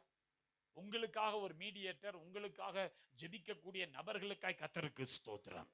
ஒரு சிலர் இப்படியே போடுறாங்க, 24 மணி நேரம் உங்களுக்காய் நாங்கள் ஜெபிக்கிறோம். முடியுமா? சொல்லுங்க பாப்போம். சான்சஸே கிடையாது. நான் சொல்றேன், கர்த்தர் உங்களுக்கு நல்ல குடும்பத்தை தந்திருக்கிறார். இந்த குடும்பத்துக்குள்ள வந்து நல்ல ஜெபம் பண்ணுங்க, கர்த்தர் உங்க வாழ்க்கையை ஆசீர்வதிப்பார். இங்க வந்திருக்கிற அருமையான கர்த்தருடைய பிள்ளைகளுக்காய் ஸ்தோத்திரம். ஆண்டவரை அறியாத ஒரு சிலவர்களுக்காய் ஜெபிக்கிறேன். இந்த உலகத்திலேயே கடவுளோட பேசுவதற்கு ஒரே வழி இந்த முழங்கால் மாத்திரம்தான். அப்ப இந்த வருஷத்துல ஆண்டவர் இந்த சபைக்கு நன்மை செஞ்சு இதை பெருக பண்ண வேண்டும் என்றால், இந்த சபை ஆவிக்குரிய நிலைமையில அடுத்த லெவலுக்கு போக கர்த்தர் கிருபை தருவாராக. அப்படின்னா என்ன? நல்லா ஜெபிக்கிற சபையா, எல்லாவற்றுக்கும் ஆண்டவரை நம்பி இருக்கிற சபையா கர்த்தர் மாற்றிடுவார். 2 பேரா ஜெபம் பண்ணாலே கர்த்தர் பெரிய காரியங்களை செய்வார். இப்ப நான் சொல்லுவேன், எங்க சபையில வயசானவங்களுக்கு எல்லாருக்கும் என்ன வேலை இருக்கணும்? ரிட்டையர்ட் ஆனவங்க என்கிட்ட ஒரு சிலர் கூடுவேன், ஐயா ஊழியத்துக்கு போலாம் வாங்க. நான் ரிட்டையர்ட் ஆன பிறகு உங்களோட வந்து இருந்துக்கிறேன் பாஸ்டர். இன்ன வரைக்கும் வரல. ஒரு சிலர் ரிட்டையர்ட் ஆன பிறகுதான் ஊழியத்தை ஆரம்பிச்சிருக்கிறாங்க. நான் அப்படி சொல்ல மாட்டேன். கடவுள் தந்திருக்கிற அந்த நாட்கள்ல நான் 15 வயசுல இயேசுவை ஏற்றுக்கொண்டேன். ஆண்டவர்கிட்ட கேட்டேன், என்ன 5 வயசுல ரட்சிருக்க கூடாதப்பா? 5 வயசுல என்ன ரட்சித்திருக்க கூடாதா? 15 வயசு வரைக்கும் 10 வருஷம் தள்ளி போட்டீங்களே. இங்க இருக்கிற பசங்களை எல்லாம் பார்த்து சொல்றேன், இந்த வயசு உன்னை இயேசுவுக்காக நீ வேலை செய்யற வயசு. அல்லேலூயா, அல்லேலூயா. ஆண்டவர் உங்களுக்கு கிருபை தருவாராக. இந்த வயசுலயே நம்ம இயேசுவுக்கு நம்மளை அர்ப்பணிக்கணும். இயேசுவுக்கு என்ன செய்யணும்? எனக்கு எல்லாம் முடிஞ்ச பிறகு நான் வர்றேன் இல்ல. கடவுள் நமக்கு தந்திருக்கிற நாட்களை பயன்படுத்திக் கொள்வோம். தேசம் நரகத்தை நோக்கி போய் கொண்டிருக்கிறது. தேசம் பாதாளத்தை நோக்கி போய் கொண்டிருக்கிறது. அவர்கள் எல்லாம் பரலோக ராஜ்யத்துக்குரியவர்களாய் மாற வேண்டும். அப்படி என்றால் இயேசு அவர்களுக்கு தேவை. இயேசு இல்லாம ஒருத்தனும் பரலோகம் வர முடியாது. இயேசு சொன்னார், நானே வழி, நானே சத்தியம், நானே ஜீவன், என்னை இல்லாமல் ஒருவனும் சொர்க்கலோகத்திற்கு வரான். கிருபானந்த வாரியார்னு ஒருத்தர் இருந்தார். இந்த உலகத்துல நம்ம இந்தியாவில் தமிழ்நாட்டில் இருந்தார். அழகா அவரை சொற்பொழிவு ஆற்றுவார். அந்த கிருபானந்த வாரியார் சொன்னாரு, இந்த உலகத்திலே மெய்யான ஜோதி இயேசு. விவேகானந்தர்னு ஒருத்தர் இன்னைக்கும் கன்னியாகுமரியில விவேகானந்தர் ராக்கு வச்சு அநேகர் பேர் தியானம் பண்றாங்க. ஆனா அந்த விவேகானந்தர் இயேசுவை கண்டிருக்கிறார். இயேசுவை கண்ட விவேகானந்தர்னு ஒரு புத்தகமே இருக்கு, வாங்கி வாசித்து பாருங்க. அப்ப அந்த விவேகானந்தருக்கு இயேசு தேவை. இயேசு தேவை. இன்னைக்கு ஒரு சிலர் சொல்றாங்க, ஐயா உலகத்துக்கு நாங்க எங்களை வெளிப்படுத்திட்டோம், அதனால அதுல இருந்து வெளியே வர முடியாது. ஆனா உண்மையா அவர்கள் இயேசுவை நேசிக்கிறார்கள். இந்த நம்முடைய இந்திய தேசத்தினுடைய தந்தை என்று அழைக்கப்பட்ட காந்திஜி அவர்கள் சொன்னார்கள், அவருக்கு கொஞ்சம் ஒரு சூழ்நிலை இருந்திருந்தா அவர் இயேசுவை ஏற்றுக்கொண்டிருப்பார். ஆனா அவருடைய சூழ்நிலையில இயேசுவை ஏற்றுக்கொள்ள முடியாத ஒரு சூழ்நிலை. ஆனா அவர் சத்தியாகிரகம் என்று ஒன்றை கொண்டு வந்தாரே, ரத்தம் இல்லாம கத்தி இல்லாம இந்த உலகத்துல போர் செய்ய வேண்டும் என்று ஒன்றை கொண்டு வந்தாரே. எதை வச்சு தெரியுமா? இந்த வேதாகமத்தில் மத்தேயு சுவிசேஷம் 5ஆம் அதிகாரம் 6ஆம் அதிகாரம் 7ஆம் அதிகாரத்தை வாசித்து அந்த மலை பிரசங்கத்தை வைத்துதான் அவர் சத்தியாகிரகத்தையே கொண்டு வந்தார். சத்தியாகிரகத்தையே. அப்ப இன்றைக்கு நான் சொல்றேன், இயேசு இல்லாத ஒரு மனிதனுடைய வாழ்க்கையில வேதனை தான். ஆகவே இயேசு உங்களுக்கு தேவை. அப்ப இங்க வாசிக்கிற முதலாவது இந்த சபைக்கு கர்த்தர் செய்கிற ஒரு காரியம் ஆவிக்குரிய எழுச்சி. எரேமியாவின் புஸ்தகம் 32ஆம் அதிகாரம் வாசிக்க நேரம் இல்லை, அப்படி நான் சொல்லி முடிச்சிடறேன். எரேமியா 32ஆம் அதிகாரம் 37 41 வசனங்களை வாசித்தீங்கன்னா அன்றைக்கு சிதறுண்டு கிடந்த ஜனங்களை ஒன்று சேர்த்து கர்த்தர் தம்முடைய நன்மையினால அந்த சபையை நிரப்பி ஆசீர்வதித்தார். இரண்டாவது நன்மை என்ன தெரியுங்களா? வேதம் சொல்லுது, கர்த்தர் அந்த சபையை ஆசீர்வதிக்க போகிறார். சத்தமா சொல்லுங்க. ஆசீர்வாதம்னா கோடி கோடியா பணம் கொட்டுறது இல்லைங்க. ஆசீர்வாதம்னா என்ன? அவரை அறிகிற அறிவு. அவரை அறிகிற அறிவு. இந்த உலகத்திலேயே மேன்மையான ஒன்று இயேசுவை அறிகிற அறிவுதான். வேதம் சொல்ல, ஆத்துமா அறிவில்லாமல் இருப்பது நல்லதல்ல. ஆத்துமா அறிவில்லாமல் இருப்பது ஏன்? ஆத்துமா இந்த உலகத்தில் விலையேற பெற்றது. மனுஷன் உலகம் முழுதையும் காசு கொடுத்து வாங்கிடலாம், ஆனா இந்த ஆத்துமாவை நஷ்டப்படுத்தினால் அவன் வாங்கின ஒன்றும் பிரயோஜனம் இல்லை. ஐயா 10 வீடு இருக்கு, நம்ம மரிச்ச பிறகு ஏதாவது ஒண்ணு நம்ம கையில தர்றாங்களா? இன்னைக்கு நிறைய இடங்கள்ல பிரச்சனையா வரும். நான் நிறைய இடங்கள்ல அடக்கம் பண்ண போவேன். நேற்று கூட ஒன்று அடக்கம் பண்ணேன். அப்போ அந்த சொந்தக்காரங்கெல்லாம் வருவாங்க. வந்து அவங்க நல்லா இருக்கும்போது வந்து ஒரு வாய் தண்ணி கொடுத்து ஒரு பாலை கொடுத்து எதையுமே செய்ய மாட்டான். ஆனால் அவங்க மரிச்சு போன பிறகு எல்லாரும் வருவான், நான் அந்த கோடி போடணும், எங்கள் அப்பாவுக்கு, எங்கள் சித்தப்பாவுக்கு, எங்கள் பெரியப்பாவுக்கு அந்த கோடி போடணும், இந்த கோடி போடணும் வருவான். நான் சொல்லுவேன், நீ போடாத, அவன் ஆண்டோடைய பிள்ளைலாம் சொல்ல மாட்டேன், போட்டுக்கோ. உன்னால இது போட்டு தான் அனுப்ப முடியும். ஒரு நகை போட்டு அனுப்ப முடியுமா? அனுப்ப முடியாது. அதனால இந்த உலகத்துல நம்ம என்னத்தை சம்பாதிக்கிறோமோ சம்பாதிக்கலையோ, நம்ம ஆத்துமாவை கிறிஸ்துவுக்குள்ள காத்துக்கொள்வோம். கைகளை நீட்டி ஆமென் என்று சொல்லுவான். இந்த ஆத்துமாவுக்கு ஒரே தெய்வம் இயேசுதான். அவர்தான் இந்த ஆத்துமாவுக்கு நன்மை செய்கிறவர்.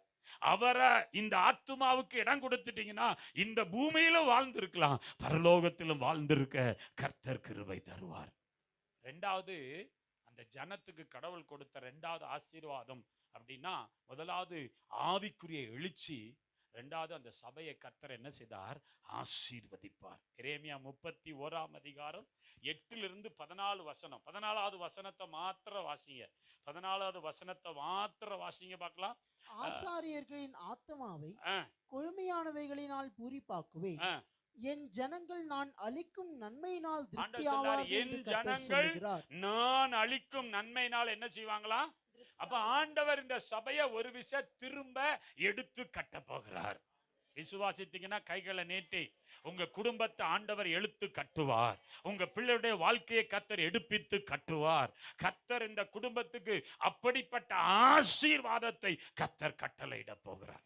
முதலாவது ஆவிக்குரிய நிலைமையில, ரெண்டாவது உலக பிரகாரமா. நீங்க எதெல்லாம் இழந்திருந்தாலும் ஆண்டவர் திரும்ப உங்களுக்கு தந்து ஆசீர்வதிப்பார். மூன்றாவது, உங்க வாழ்க்கையில ஆண்டவர் செய்கிற மூணாவது ஒரு எழுச்சி என்ன தெரியுங்களா?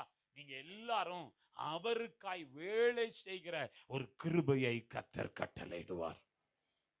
சபை அதை செய்யணும். இன்னைக்கு இருக்கிற இந்த காலத்துல முழு சபையும் எழுந்து ஆண்டவருக்காக வேலை செய்யணும். சொல்லுங்க, ஆண்டவருக்காக வேலை செய்யணும். இயேசு உயிரோடு இருக்கிறார் என்பதற்கு நான் சாட்சி.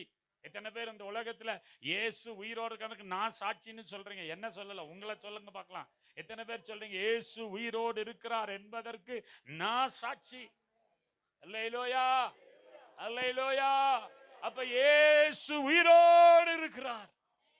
அப்ப உயிரோடு இருக்கிற அந்த ஆண்டவரை எல்லா இடங்களிலும் அறிவிக்கிற வேலையை சபை செய்ய கர்த்தர் கிருபை தருவாரா?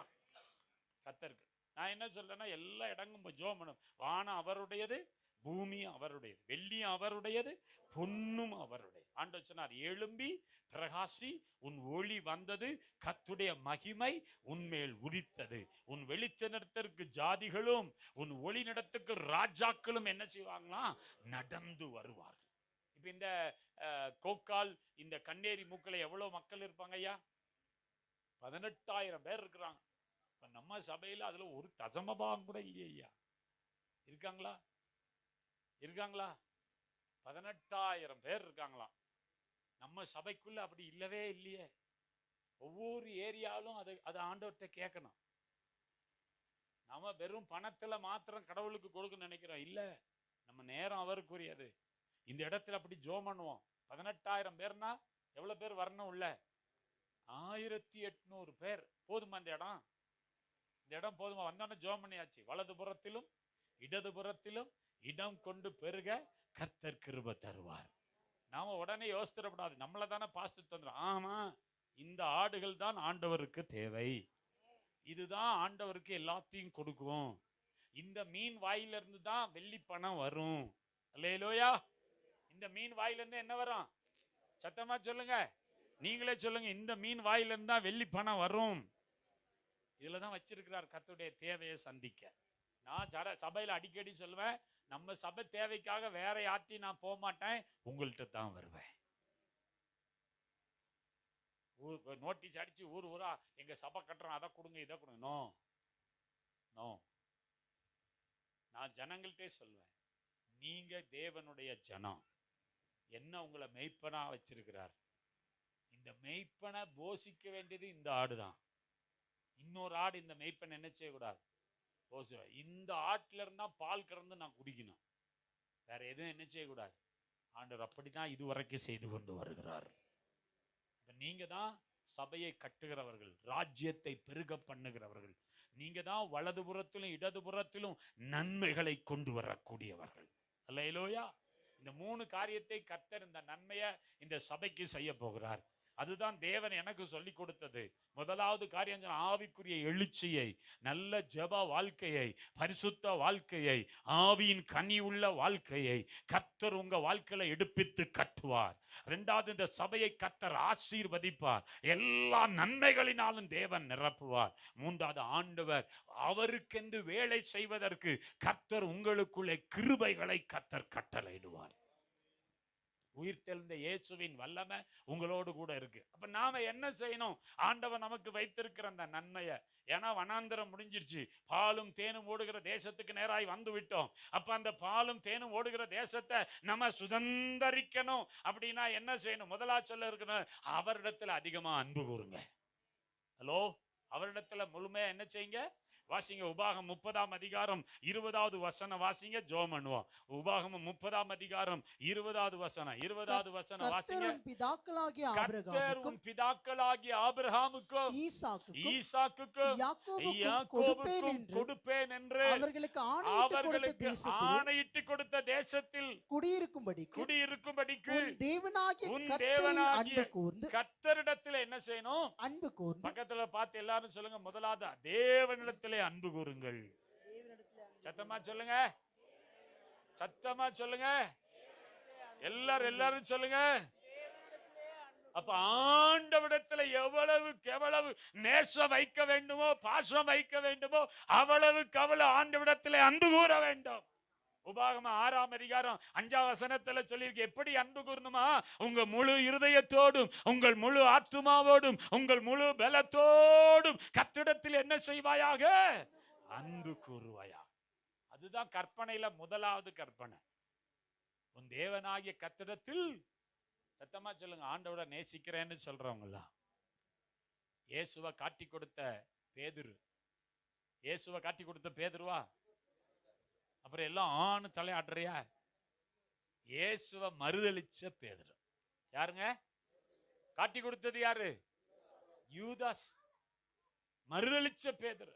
அதுக்கு முன்னால சொன்னா, ஆண்டவரே உங்களுக்கு அது நடக்கூடாது, இது நடக்கூடாதுன்னு சொன்னவன். ஆண்டவர் சொன்னார், சேவல் 2 முறை கூம்பா, நீ 3 முறை என்ன செஞ்சிருவ? மறுதலிச்சிருவ. அவன் சொன்னா, என் ஜீவனே போனாலும் அப்படின்னா. இப்ப நடக்கும் பாரு, நடந்துச்சு. மறுதலிச்ச பேதுரு ஆண்டவரை மறுதலிச்சுட்டான். ஆனா ஆண்டவர் அவனை விடல. ஆண்டவர் விடல. உயிரோடு எழுந்த பிறகு ஸ்பெஷல் இன்விடேஷன் பேதுருக்கு.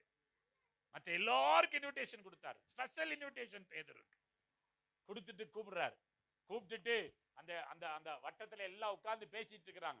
அப்ப பேதுருவை பார்த்து ஒரு வார்த்தை கேட்கிறார், பேதுருவே, இவர்கள் எல்லாரை காட்டிலும் நீ என்னில் அன்பா இருக்கிறாயா? பேதுரு சொல்றான், உமக்கு தெரியும் அப்பா, உமக்கு தெரியும். 2வது முறையும் கேட்கிறார், 3வது முறையும் கேட்கிறார். 3வது முறை அவன் பேசவே இல்லை. கண்கள் வந்து என்ன வடிஞ்சிருக்கும்? என்ன வடிஞ்சிருக்கும்? இப்ப உங்க வீட்டம்மாட்ட போய், என்னம்மா என்ன நேசிக்கிறியாமான்னு முதல் முறை கேட்ட, என்ன எங்க ஐயாவுக்கு கொஞ்சம் லூஸ் ஆயிட்டோம், இவ்வளவு நாள் நல்லா தானே இருந்தாரு அப்படின்னு. ஆனா ஆண்டவர் கேட்கிறாரு, பேதுருவே, நீ என்னில் அன்பா இருக்கிறாயா? அப்ப ஆண்டவர் ஒரு பொறுப்பு அவங்க கையில கொடுத்தாரு. எத்தனை பேர் இயேசுவை நேசிக்கிறீங்க? இயேசுவை நேசிக்கிறவங்க எல்லாம் கை வைத்து காட்டுங்க பார்க்கலாம். இப்ப உங்களுக்கு ஒரு பொறுப்பை கர்த்தர் தர்றாரு, என் ஆடுகளை மேய்ப்பாயாக. இயேசுவை நேசிக்கிற எல்லாருக்கும் ஒரு பொறுப்பு இருக்கு. ஒருத்தர் கெட்டு போக கூடாது. அப்ப நீங்க உங்க வீட்டில் உள்ளவங்களுக்கு சுவிசேஷம் இயேசுவை பத்தி சொல்லணும். உங்க தெருவில் உள்ளவங்களுக்கு இயேசுவை பத்தி சொல்லணும். உங்க அக்கம் பக்கத்தில் இருக்கிறவங்களுக்கு எல்லாருக்கும் யாரை பத்தி சொல்லணும்? இயேசுவை குறித்து சொல்ல வேண்டும். அல்லேலூயா. இங்க இருக்கிற சின்ன பிள்ளைகள் படிக்கிற இடங்கள்ல சொல்லணும், கல்லூரிகளில் சொல்லணும், வேலை செய்கிற எல்லா இடங்களிலும் சொல்லணும். அப்ப ஆண்டவருடைய நன்மையை ருசிக்கணும்னா முதலாவது அவிடத்துல என்ன செய்யணும்? அன்பு கூறணும். 2வது அவருடைய சத்தத்திற்கு செவி கொடுக்கணுமா? அவருடைய சத்தத்துக்கு செவி கொடுக்கணும்னா ஒழுங்கா கர்த்தருடைய ஆலயங்களுக்கு வரணும். வேதம் நம்மோடு பேசுகிற ஒன்று, அவர் நம்மோடு பேசுகிறார். அவருடைய சத்தத்தை கேட்க தேவனுடைய சமூகத்திற்கு வரணும். இன்னைக்கு நிறைய நேரங்கள்ல இன்னைக்கு வித்தியாச சூழ்நிலைகள் வருகிறது. நான் சொல்றேன், இந்த உலகத்துல எதை செய்றீங்களோ செய்யலையோ, கர்த்தருடைய நாளை அசட்டை பண்ணாதிருங்கள். கர்த்தருடைய நாளை என்ன பண்ணாதீங்க? நாங்களே எஸ்டேட்ல வளர்ந்தவங்க தானே. எஸ்டேட்ல சனி ஞாயிறு லீவு கொடுக்க மாட்டாங்க. ஞாயிற்றுக்கிழமை மாத்திரம்தான் லீவு இருக்கும். ஞாயிற்றுக்கிழமை போய் சந்தையில நாங்க ஒரு வாரத்துக்கு தேவையான எல்லாம் வாங்கிட்டு வந்து வைக்கணும். ஆனா இன்னைக்கு அந்த சூழ்நிலை இல்லை. இன்னைக்கு வீடு வீடா வண்டி இருக்கு. நாங்க வாழ்ந்த காலத்துல 12 கிலோமீட்டர் நடக்கணும். 12 கிலோ பஸ் கிடையாது, ஒண்ணும் கிடையாது. 12 கிலோமீட்டர் நடந்து வந்துதான் கோத்தகிரி மார்க்கெட்ல வந்து எல்லா ஜாமானும் ஒரு வாரத்துக்கு வாங்கி தலை மேல சுமந்துட்டு போனோம். சுமந்துட்டு போய் தான் அந்த வாரம் முழுவதும் ஓட்டணும். ஆனா இப்ப அப்படியெல்லாம் இல்லை. இன்னைக்கு அந்த சூழ்நிலை இல்லை. இன்னைக்கு வசதி பெருக பெருக தேவனோடு உள்ள ஐக்கியம் குறைந்து கொண்டே வருகிறது. அன்னைக்கு வசதி இல்லை, ஆண்டவர் மேல அன்பு இருந்தது. இன்னைக்கு வசதி பெருகுது, ஆண்டவர் மேல என்ன இல்லை. நான் சொல்றேன், கர்த்தருடைய பிள்ளைகளை, இந்த வருஷம் உங்க சபையும் நீங்களும் உங்க குடும்பமும் நல்லா ஆசீர்வதிக்கப்படணுமா? அவருடைய சத்தத்துக்கு என்ன கொடுங்க? செவி கொடுங்க. அவருடைய சத்தத்துக்கு என்ன கொடுங்க? அடிக்கடி சொல்லுங்க, கர்த்தாவே சொல்லும், அடியேன் கேட்கிறேன். சொல்லுங்க, வாயத்திறன் சொல்லுங்க, கர்த்தாவே சொல்லும் அடியேன். மூன்றாவது சொல்றாரு, அவரை பற்றி கொள்ளுங்க. அவரை என்ன செய்யுங்கப்பா? பற்றி கொள்ளுங்க. இந்த 3 காரியத்தை செய்யுங்க. வேதம் சொல்லுது, உன் பிதாக்களை காட்டிலும் கர்த்தர் உனக்கு நன்மை செய்து உன்னை பெருக பண்ணுவார். அப்படியே எழும்பி நின்று வாயை திறந்து எல்லாரும் கர்த்தரை ஸ்தோத்திரம் பண்ண போகிறோம். ஆண்டவர் உங்களை கனப்படுத்தி, ஆண்டவர் உங்களுக்கு நன்மை செய்து உங்களை பெருக பண்ண போகிறார். உங்க சபையை பெருக பண்ணுவார், உங்க குடும்பத்தை பெருக பண்ணுவார், உங்க பிசினஸை கர்த்தர் பெருக பண்ணுவார். நீங்க கையிடுகிற எல்லாவற்றிலும் கர்த்தருடைய நன்மையை ருசிக்க கர்த்தர் உங்களுக்கு உதவி செய்வார். கர்த்தர் எனக்கு நன்மை செய்ய வேண்டும் என்று சொல்லுகிறவர்கள் மாத்திரம் உங்க வலது கையை உயர்த்தி கொண்டு வாயை திறந்து ஸ்தோத்திரம் ஆண்டவரே, ஸ்தோத்திரம் ஆண்டவரே, ஸ்தோத்திரம் ஆண்டவரே.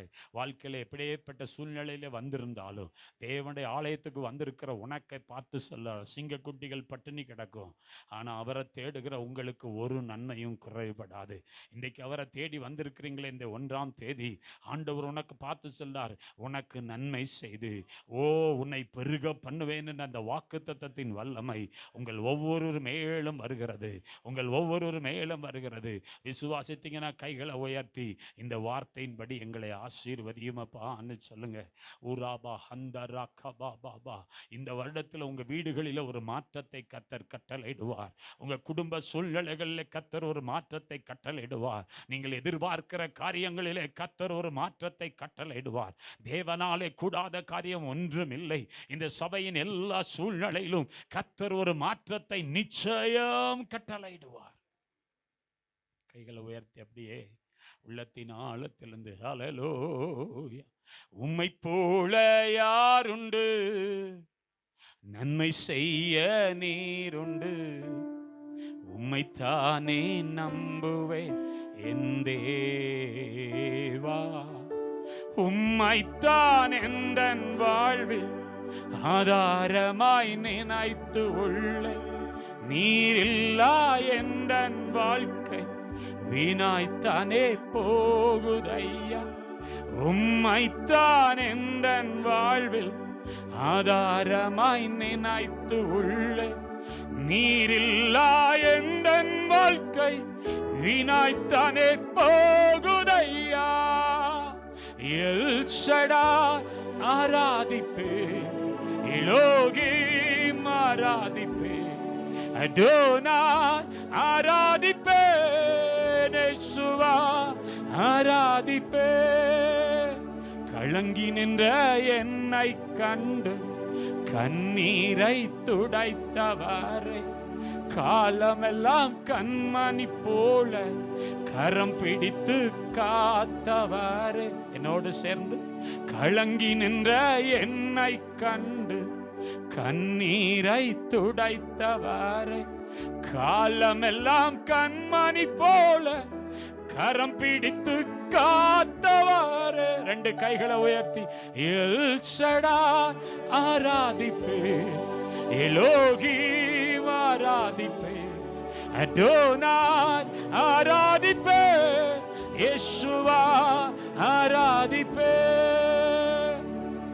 ஆண்டவர் எனக்கு நன்மை செய்யட்டும், ஆண்டவர் என் குடும்பத்துக்கு நன்மை செய்யட்டும், ஆண்டவர் நாங்கள் ஆராதிக்கிற அந்த சபைக்கு நன்மை செய்யட்டும் என்று சொல்லுகிறவர்கள் மாத்திரம் உங்க வலது கரத்தை உயர்த்துங்க. உங்களுக்காய் நான் ஜெபிக்க விரும்புகிறேன். இதுவரை உடைய வாழ்க்கையில ஒரு சில காரியங்களை நீ எதிர்பார்க்காமல் இருக்கலாம்.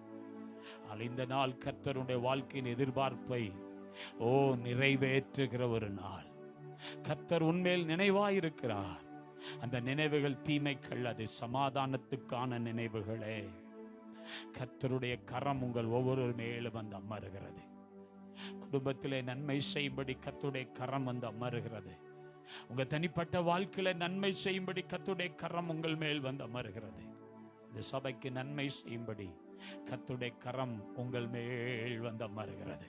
எகேமியா சொன்னது போல கர்த்தருடைய நன்மையான கரம் என் மேல் இருக்கிறது.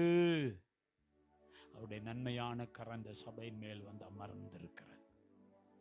ஆவிக்குரிய எழுச்சியை, ஒரு ஆசீர்வாதத்தின் மேன்மையை, அவருடைய ராஜ்யத்திற்காய் காரியங்களை நடப்பிக்கிற ஒரு நன்மையை கர்த்தர் இந்த சபைக்கு தருகிறார். இடத்திலே அன்பு கூறுங்கள், அவருடைய சத்தத்துக்கு செவி கொடுங்கள், அவரையே பற்றி கொண்டு வாழுங்கள். கர்த்தருடைய நன்மையை அனுபவிக்க கர்த்தர் உங்களுக்கு கிருபை தருவார். பரலோக தேவனே, நீங்க தந்த வார்த்தை உங்க பிள்ளைகளுக்கு கொடுத்திருக்கிறார். இந்த வார்த்தையை ஆசீர்வதிங்க. இயேசு கிறிஸ்துவின் மூலம் ஜெபம் கேளு. அன்பின் பரலோக தகப்பனே, கர்த்தர் நல்லவர். God bless you. Thank you pastor. கரங்களை தட்டி பாஸ்டருக்கு ஒரு நன்றியை சொல்லுவோம். ஒரே ஒரு 10 நிமிஷத்தில் முடிச்சிடலாம். உட்காருங்க, ஒரே ஒரு 10 நிமிஷம். பாஸ்டர் கிரேஸ், பாஸ்டர் உங்களுக்கு பாருங்க, உட்காருங்க, ஒரே 10 நிமிஷத்தில் முடிச்சிடலாம். நான் ஒரு டிசம்பர் மாதம் 23ஆம் தேதி அடிப்படும் போது வெளியே 2 கையிலும் கட்டு, முதுகில் உடம்பு முழுவதும் கட்டு, வெளியே யாருக்கும் தெரியாது. முழு உடம்பும் கட்டு போடப்பட்டு அப்படியே வாழ்க்கை ஸ்தம்பத்தி போனது. என்ன செய்வோம், அடுத்த கட்டம் எப்படி இருக்கும்னு தெரியல. இந்த ஊழியம் முடிந்து போனது என்று நினைத்தேன். எல்லாம் முடிந்து போனது போல, இதோடு என்னோட வாழ்க்கை ஊழியங்கள் முடிஞ்சு போயிடும் போல. உடம்பு முழுவதும் கட்டு போடப்பட்டு படுக்க முடியாம, உட்கார முடியாம, நிற்க முடியாம ரொம்ப கஷ்டப்பட்டு இருந்தேன். வாழ்க்கை ஒரு கேள்விக்குறியா இருந்தது. அது மாத்திரம் இல்ல, சபையில அநேகர் எதிர்பார்த்தது, சபையில் ஆராதனை நடக்குமா, இந்த சபையில சபை திறக்குமா என்று சொல்லி அநேகர் எதிர்பார்த்தாங்க. 25ஆம் தேதி கிறிஸ்துமஸ் ஆராதனை நடக்குமா அப்படின்னு அநேகர் எதிர்பார்த்தாங்க. ஏன் அப்படின்னா, கடந்த 2025 அதிகமான ஜெபம். ஆரம்பத்திலிருந்தே நாங்கள் அதிகமாக வந்து சபையில் உட்காந்து ஜெபம் பண்ணிகிட்டே இருப்பேன். எனக்கு அங்கே ஒரு இடம் போடப்பட்டு, இந்த இடத்துல கொஞ்சம் என்னுடைய உடலை வறுத்து கொஞ்சம் தியாகம் பண்ணி உட்காந்து ஜெபம் பண்ணுவேன். ஜனவரி முதற்கொண்டு டிசம்பர் வரைக்கும் அதிகமான ஜெபம், ஜெபித்து கொண்டே இருப்போம். அநேக சகோதரி மகளுக்கெல்லாம் தெரியும், தம்பி மகளுக்கெல்லாம் தெரியும் நான் எப்படி ஜெபம் பண்ணி கொண்டு இருந்தேன் என்று சொல்லி.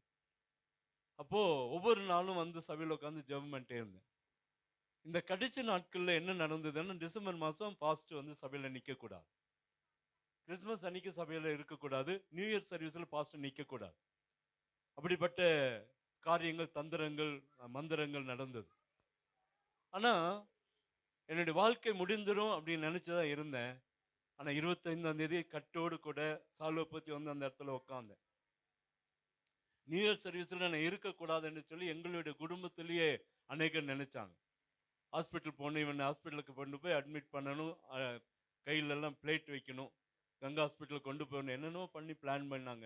நியூ இயருக்கு இருக்கக்கூடாது அப்படியெல்லாம் நினைச்சாங்க. ஆனால் கர்த்தர் அதை முறியடிச்சார். அல்லேலூயா. ஏன் இதை சொல்றேன்னா, ஒரு வாரம் கூட தவறாம சபைக்குள்ள வந்துட்டேன். 23ஆம் தேதி அடிபடுது, உடம்பு முழுவதும் கட்டு போடப்பட்டது, முழுமையாய் பேண்டேஜ், 2 கையிலும் பேண்டேஜ். ஒரு காரியம் என்னால், ஒரு சாப்பாடு கூட எடுத்தனால சாப்பிட முடியாது, ஒரு தண்ணி குடிக்க முடியாது, அந்த சூழ்நிலை தான் இருந்தேன்.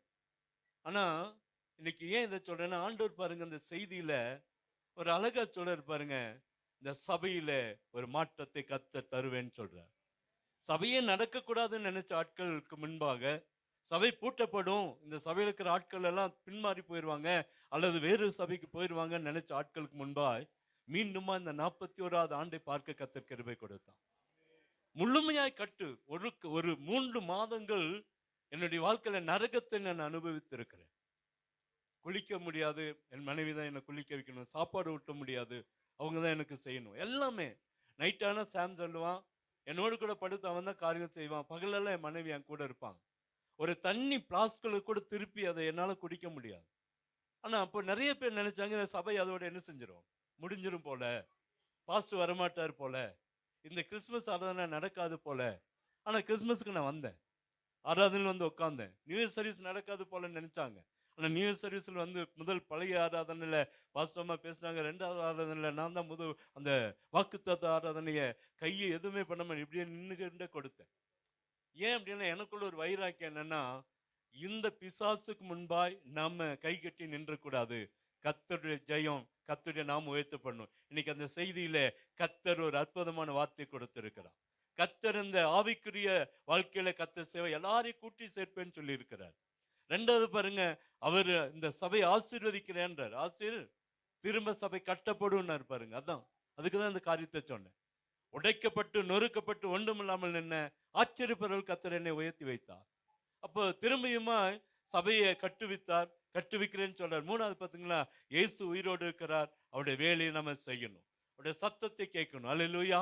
அப்ப ஆண்டவர் நம்மளுடைய சத்தத்தை நிச்சயமா கேட்கிறார், நம்ம ஜெபத்தை கேட்கிறார். உங்க வாழ்க்கையில் அதை செய்வார். ஒன்றுமில்ல, முடிஞ்சிட்டான், இவனுடைய வாழ்க்கை முடிஞ்சிடும். ஒரு பாஸ்டர் வந்து சொன்னார், உன்னை அடிச்சது ஆம்புலன்ஸ் டிரைவரோ இல்லை, பிசாசு உன்னை கொண்டு போகணும்னு நினைச்சான். ஆனா கத்தர் விடல. நீங்க நினைக்கிறீங்க இங்கிருந்து ஒரு 20 அடி அந்த டோர் வெளிக்கு என்னை தூக்கி வீசப்பட்டது, அங்க போய் நான் விழு இல்லை பார்த்தீங்கன்னா என் மூஞ்சி இருந்திருக்காது, என் முகம் இல்லாமல் போயிருப்பேன். ஆனா ஆண்டவர் பாருங்க, அந்த நேரத்தில் எனக்கு ஒரு பலனை தர்றாரு. தலை அப்படி குத்தி இந்த 2 கையை மாத்திர ஊனி அப்படி உழுகிறேன். அது எனக்கு இன்னைக்கு ஞாபகம் இருக்குது. ஏன் சொல்றேன்னா, ஆண்டவரை நம்பினா கத்தர் கைவிடவே மாட்டான். அவரோடு வளர்ந்தேன், அவரோடு கூட தான் இருந்தேன். ரொம்ப கோவப்படுவேன், பாஸ்டருக்கு தெரியும். அவங்க பின்னாடி இருந்தாலும் கேட்பாங்க. ரொம்ப கோபப்படுவேன் நான் விசுவாசியா இருக்கும்போது. அவங்களுடைய அந்த வாழ்க்கையை பார்த்து தான் என் வாழ்க்கை மாறினது. நல்ல ஒரு தாசன், இன்னைக்கு நல்ல ஒரு செய்தியை கத்தர் நமக்கு கொடுத்திருக்கிறார். அதுக்காக அவருக்கு நம்ம எல்லாரும் கரங்களை தட்டி நாம் நன்றி சொல்லுவோம். கத்தரை நம்பினா கத்தர் கைவிடவே மாட்டார். 3 மாதத்துல ஆச்சரியப்படுற அளவுக்கு இதை பாஸ்டர் அவங்க இருக்காங்க. அவங்க மனைவி என்ன மார்க்கெட்ல ஒரு நாள் பார்த்தாங்க. அவங்க பார்த்துருக்காங்கன்னு நான் பார்க்கல. அவங்க உடனே பாஸ்டருக்கு ஃபோன் பண்ணி, பாஸ்டர் நான் ஊட்டியில பார்த்தேன், பாஸ்டர் நானே ஊட்டியில பார்த்தேன். நடக்க வைத்தார் கத்தர். அல்லேலூயா. அவர் என்கிட்ட கேட்டார், சிஸ்டர் பார்த்தாங்களாம் ஐயா, அந்த அளவுக்கு ஒரு பெரிய ஆச்சரியம். அநேகர் ஆச்சரியப்படுற கத்தர் நம்மை உயர்த்தி வைத்திருக்கிறார். உங்களுக்கும் கத்தர் இந்த வார்த்தையை உரிமையாக்கி தருவார். நிச்சயமா அவரை நம்பினா அவர் கைவிடவே மாட்டார். அல்லேலூயா. கத்தர் நல்லவர். சில நன்றிகளை மாத்திர சொல்லி முடிச்சிடறேன். இந்த கூட்டத்தை ஏற்பாடு செய்து கொடுத்த பிதா, குமாரன், பரிசுத்த ஆவியானவருக்கு முதலாவது கரங்களை தட்டி நாம் நன்றி சொல்லுவோம். இந்த சூழ்நிலைகள் நேற்று நல்ல மழை, ஆனா இன்னைக்கு கத்தர் நல்ல காரியங்களை கிளைமேட்டை கத்தர் மாற்றி கொடுத்திருக்கிறார். கத்தருக்கு நம்ம என்ன செய்வோம்? நன்றி சொல்லுவோம். செய்து கொடுத்த அருமையான தாசனுக்கு நன்றி சொல்லுவோம். நிச்சயமாலுமே அவருடைய ஷெட்யூல் பார்த்தீங்கன்னா டைட் ஷெட்யூல் தான். நம்ம கூப்பிட்டோன்னு நைட்டு கூப்பிட்டேன், எத்தனை மணிக்கு வந்துடுவீங்க அப்படின்னு கேட்டேன். நான் ஒரு 10:45 வந்துட்டு ஒரு 11 மணிக்கு போயிடுறேயானாரு. எல்லாம் ஃப்ளாப் ஆயிருமே, நம்ம ப்ரோக்ராம் எல்லாம் ஃபுல்லாக போயிருமே. ஒன்றுமே பேசலண்ணா. என் மனைவிட்ட சொன்னேன், என்ன பாசிட்டிவ் இப்படி நம்மளை கடைசி நேரத்தில் இப்படி பேச சொல்லிட்டாரு. உட்காந்த 3 மணிக்கு, விடிய காலையில் 3 மணிக்கு உட்காந்தேன். ஆண்டவர்கிட்ட கேட்டேன், ஆண்டவரே இது உங்க ஊழியம், இது உங்க சபை, அவருக்கு 12 மணிக்கு கொடுக்குறேன்னு சொல்லியிருக்க, 12 மணிக்கு தான் வரணும். 12 மணிக்கு அவருக்கு கொடுக்குறேன்னு சொல்லியிருக்க, 12 மணிக்கு தான் வரணும். இப்போ பாஸ்டர் வந்து கேட்டாங்க, எத்தனை மணிக்கு? 12 மணிக்கு தான் வருவார். 12:45 வந்தாலும் 12 மணிக்கு தான் அவர் செய்தி கொடுக்க ஆரம்பிச்சார். அல்லேலூயா. அப்போ ஆண்டோட சித்தம் அங்கே என்ன செய்யுது நடந்து, அவருக்காக கரங்களை தட்டி, அவருடைய மனைவி, ஒரு மக இருக்காங்க. ரொம்ப கஷ்டப்பட்ட மனுஷன், ரொம்ப பாடுபடி. நான் தான் முதல் அவரை இந்த ஊட்டியில் முதல் நான் தான் அவரை கொண்டு போய் அந்த சபையில் அவருடைய எல்லா வீடுகளுக்கும் நான் தான் கூட்டிகிட்டு போனேன். எங்கிட்ட தான் அந்த சார்ஜ் கொடுத்து போனாங்க பழைய பாஸ்டர். எனக்கு எல்லாம் ஜாதி, அங்கே எல்லாம் ஒரே ஜாதியாக இருந்தாலும் நான் அதை எடுக்க மாட்டேன்னு சொல்லிட்டேன். எனக்கு வேண்டாம், எனக்கு வேறு சபையை போட்டு கொடுங்க, இல்லாட்டி நான் கேத்தியில் தான் இருந்திருப்பேன். ஆனால் எனக்கு வேண்டாம், ஒரே ஜாதி, எங்கள் சொந்தக்காரெல்லாம் அங்கே தான் இருந்தாங்க. அதனால் எனக்கு அது வேண்டான்னு சொல்லி தான் பாஸ்டர் கையில் அந்த சார்ஜை கொடுத்தேன். கத்தர் நல்லவர். அப்படிப்பட்ட ஒரு நல்ல தாசனை இன்னைக்கு நமக்கு மத்தியில் வைத்திருக்கிறது பெரிய நன்றி. அல்லேலூயா. கத்தர் நல்லவர். அது மாத்திரம் இல்லை, அருமையான இந்த கூட்டங்களை ஏற்பாடுபடுத்தி சபையில் அனௌன்ஸ் பண்ணிட்டு துருவா முதலாக சந்தித்தது இவர் பிரதர் எட்வின் அவங்கள தான். ஏன்னா நம்முடைய நண்பர், நம்முடைய சகோதரன், அவங்க வீட்டுக்கு நானும் சிஸ்டர் போனோம். போய் அவர்கிட்ட பேசணும். விசுவாசிகள்கிட்ட எல்லாம் பேசிட்டு நாங்கள் போய் அவர்கிட்ட பேசணும். ஐயா இப்படி ஒரு மீட்டிங் 41வது ஆண்டு நடத்த போகிறோம், நீங்கள் தான் வரணும், நீங்கள் வந்து காரியங்களை செஞ்சு கொடுங்க அப்படின்னு சொல்லி கூப்பிட்டோம். அப்போ அவங்க உடனே சொன்னாங்க, நான் வரேன் பாஸ்டர். அவரோடு கூட சொன்னாங்க, இவங்களெல்லாம் என் கூட வருவாங்க, தாராளமாக வெல்கம் பண்ணேன். உடனே அவங்கள நான் தனிப்பட்டத்தில் நம்பருக்கு வாங்கி ஃபோன் பண்ணி பேசினேன். அவங்க இன்னைக்கு வந்து நல்ல ஒரு ஆராதனை நமக்கு நடத்தி கொடுத்துருக்காங்க. அவங்களுக்கு கரங்களை தட்டி, அவர் பிரதர் எட்வின்காக, ஐயா பாபையாக்காக, அண்ணன் ஆனந்த் அவர்களுக்காக நம்ம எல்லாரும் கரங்களை தட்டி நன்றி சொல்வோமே. குடும்பமாக அவளை கத்தர் ஆசிரியர், நான் குடும்பமாக வருவாங்கன்னு எதிர்பார்த்தேன். கத்தர் அடுத்த முறையாவது பிபிஎஸ், நான் உங்களை அதை தான் எதிர்பார்த்தேன். அவட்டி வந்தது கேட்டேன், சிஸ்டரை அழைச்சி வந்திருக்கலாமே அப்படின்னு. அவங்க மாமனார்லாம் வந்திருக்காங்க, அவங்க வைப்பு வந்திருந்தா ரொம்ப நல்லா இருக்குமே அப்படின்னு. சிஸ்டர் மகி சிஸ்டருக்கு என்ன நன்றி. எப்போதுமே எங்களை ஏற்றுக்கொண்டு எங்களை கூட பாசமாக இருக்கிற நல்ல சகோதரி. கத்தர் அவர்களை கரங்களை தட்டி அவர்களுக்கு நன்றி சொல்லுவோம். அதே போல் என்னுடைய அருமையான நண்பர்கள், என்னுடைய ஆவிக்குரிய வட்டத்தில் எத்தனையோ ஊழியர்கள் இருந்தாலும் நான் அதிகமாக நேசிக்கிறது இவங்கள தான். எப்போதுமே இவங்களோடு தான் இருப்பேன். எல்லாருக்கும் பொறாமை. நாங்கள் ஒன்றா சேர்ந்துட்டோம், ஃபிங்கர் போஸ்ட்டில் ஒன்றா சேர்ந்துட்டோம்னா மற்ற பாஸ்டர்லாம் ஒரு ஒரு ஒரு கண்ணு பொறாமையோட கண்ணை தான் பார்த்துட்டு போவாங்க. அந்த அளவுக்கு நாங்கள் நேசிக்கிறோம், ஒன்றாக இருப்போம். எல்லாம் இவங்க வேறு வேறு ஐக்கியத்தில் இருந்தாலும் எல்லா காரியத்திலும் நாங்கள் ஒன்றாக இருப்போம். அப்படிப்பட்ட ஊழியர் நான் சொன்னேன். இன்னைக்கு அவங்களுக்கு ஃபெலோஷிப் மீட்டிங். இன்னைக்கு அவங்க பாஸ்டர் கண்ணன் அவங்க சபையில் வைத்து தான் மீட்டிங்கு. ஆனால் இன்னைக்கு அவங்க நான் சொன்ன உடனே அதை கேன்சல் பண்ணி நாளைக்கு வச்சுட்டு இன்னைக்கு நம்மளோடு வந்துட்டாங்க. கரங்களை தட்டி அவங்களை நாம் நன்றி சொல்லுவோமே. கர்த்தர் நல்லவர். பாஸ்டர் பர்னபாஸ் அவங்களுக்காக, பாஸ்டர் பிலிப் ஜெயசீலன் அவங்களுக்காக, பாஸ்டர் ஜெயபிரகாஷ் அவங்களுக்காக, பாஸ்டர் துரைமேதனுக்காக, பாஸ்டர் கண்ணன் அவங்களுக்காக என் உள்ளத்தின் ஆழத்திலிருந்து நான் நன்றி சொல்றேன். கர்த்தர் உங்களையும் உங்கள் குடும்பத்தையும் கர்த்தர் ஆசீர்வதிப்பாராக. அல்லேலூயா. உங்கள் குடும்பத்துக்காக நன்றி. இங்கே வந்திருக்கிற ஒவ்வொருவருக்கும் நன்றி.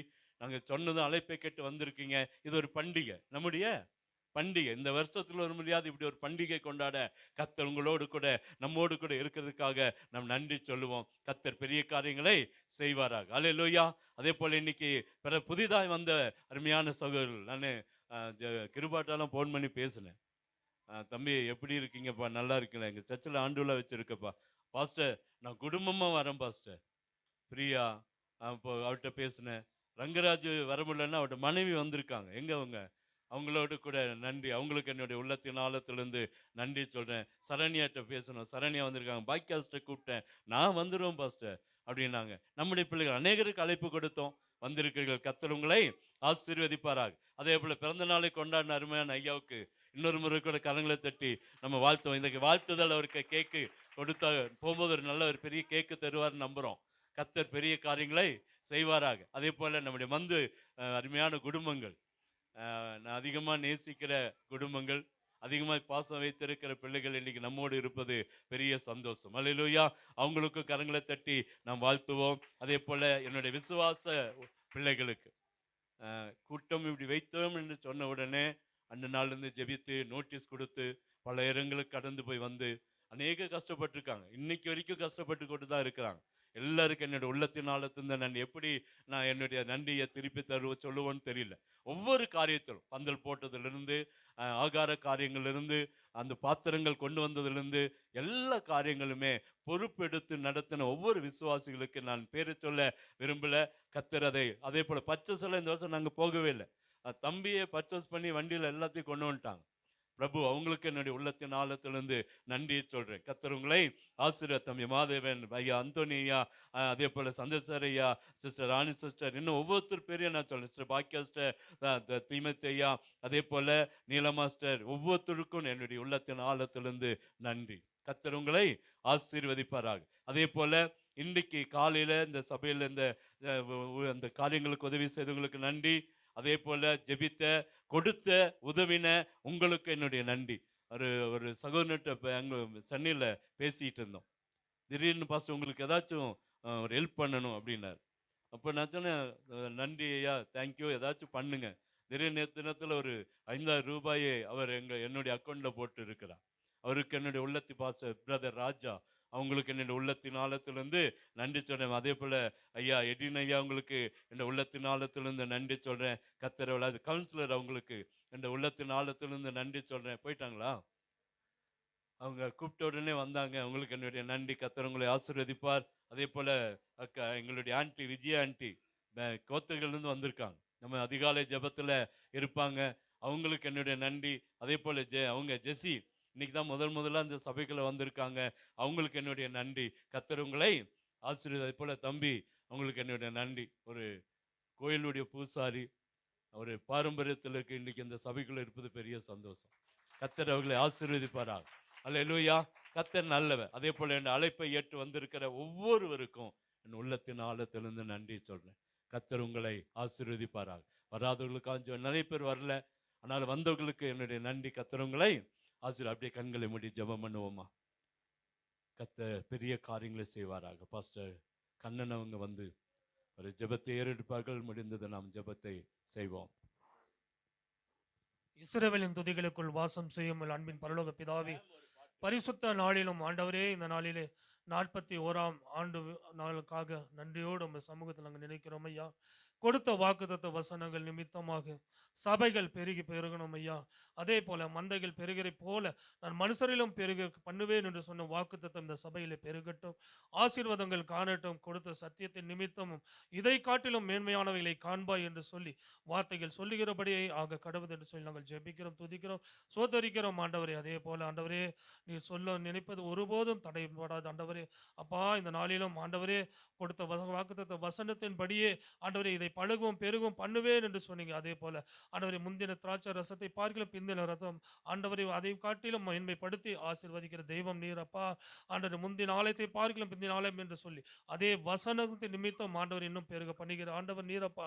உம்முடைய கரத்திலே நாங்கள் ஒப்பு கொடுத்து ஜெபிக்கிறோம். இன்னும் இதை காட்டிலும் மேன்மையான ஆசீர்வாதத்தை சுதந்திரித்துக் கொள்ளட்டும் ஐயா. போதகரை ஆசீர்வதியும், விசுவாசிகளை ஆசீர்வதியும். அந்த போதகர் ஒவ்வொருவரையும் உம்முடைய கரத்தில் நாங்கள் ஒப்பு கொடுக்கிறோம். விசுவாசிகள் சிறு குழந்தைகள் பெரியோர் வரைக்கும் ஒவ்வொருவரையும் கர்த்தர் தாமே ஆசீர்வதிப்பீராக. இங்கே வந்தது நல்லது என்று சொல்லி நன்மை பெருகட்டும். இவர்கள் வாழ்க்கையிலே ஆசீர்வாதத்தை சுதந்திரித்துக் கொள்ளட்டும். சிங்க குட்டிகள் தாழ்ச்சி அடைந்து பட்டினியா இருக்கும் ஆண்டவரை தேடுவதற்கு ஒரு நன்மையும் குறையப்படாது என்று சொல்லி ஆண்டவரே இந்த ஜெபத்தை நான் ஏறெடுக்கிறேன். இயேசு கிறிஸ்துவின் நாமத்தினாலே நாங்கள் ஜெபிக்கிறோம் எங்கள் ஜீவனுள்ள நல்ல பிதாவே, ஆமென்.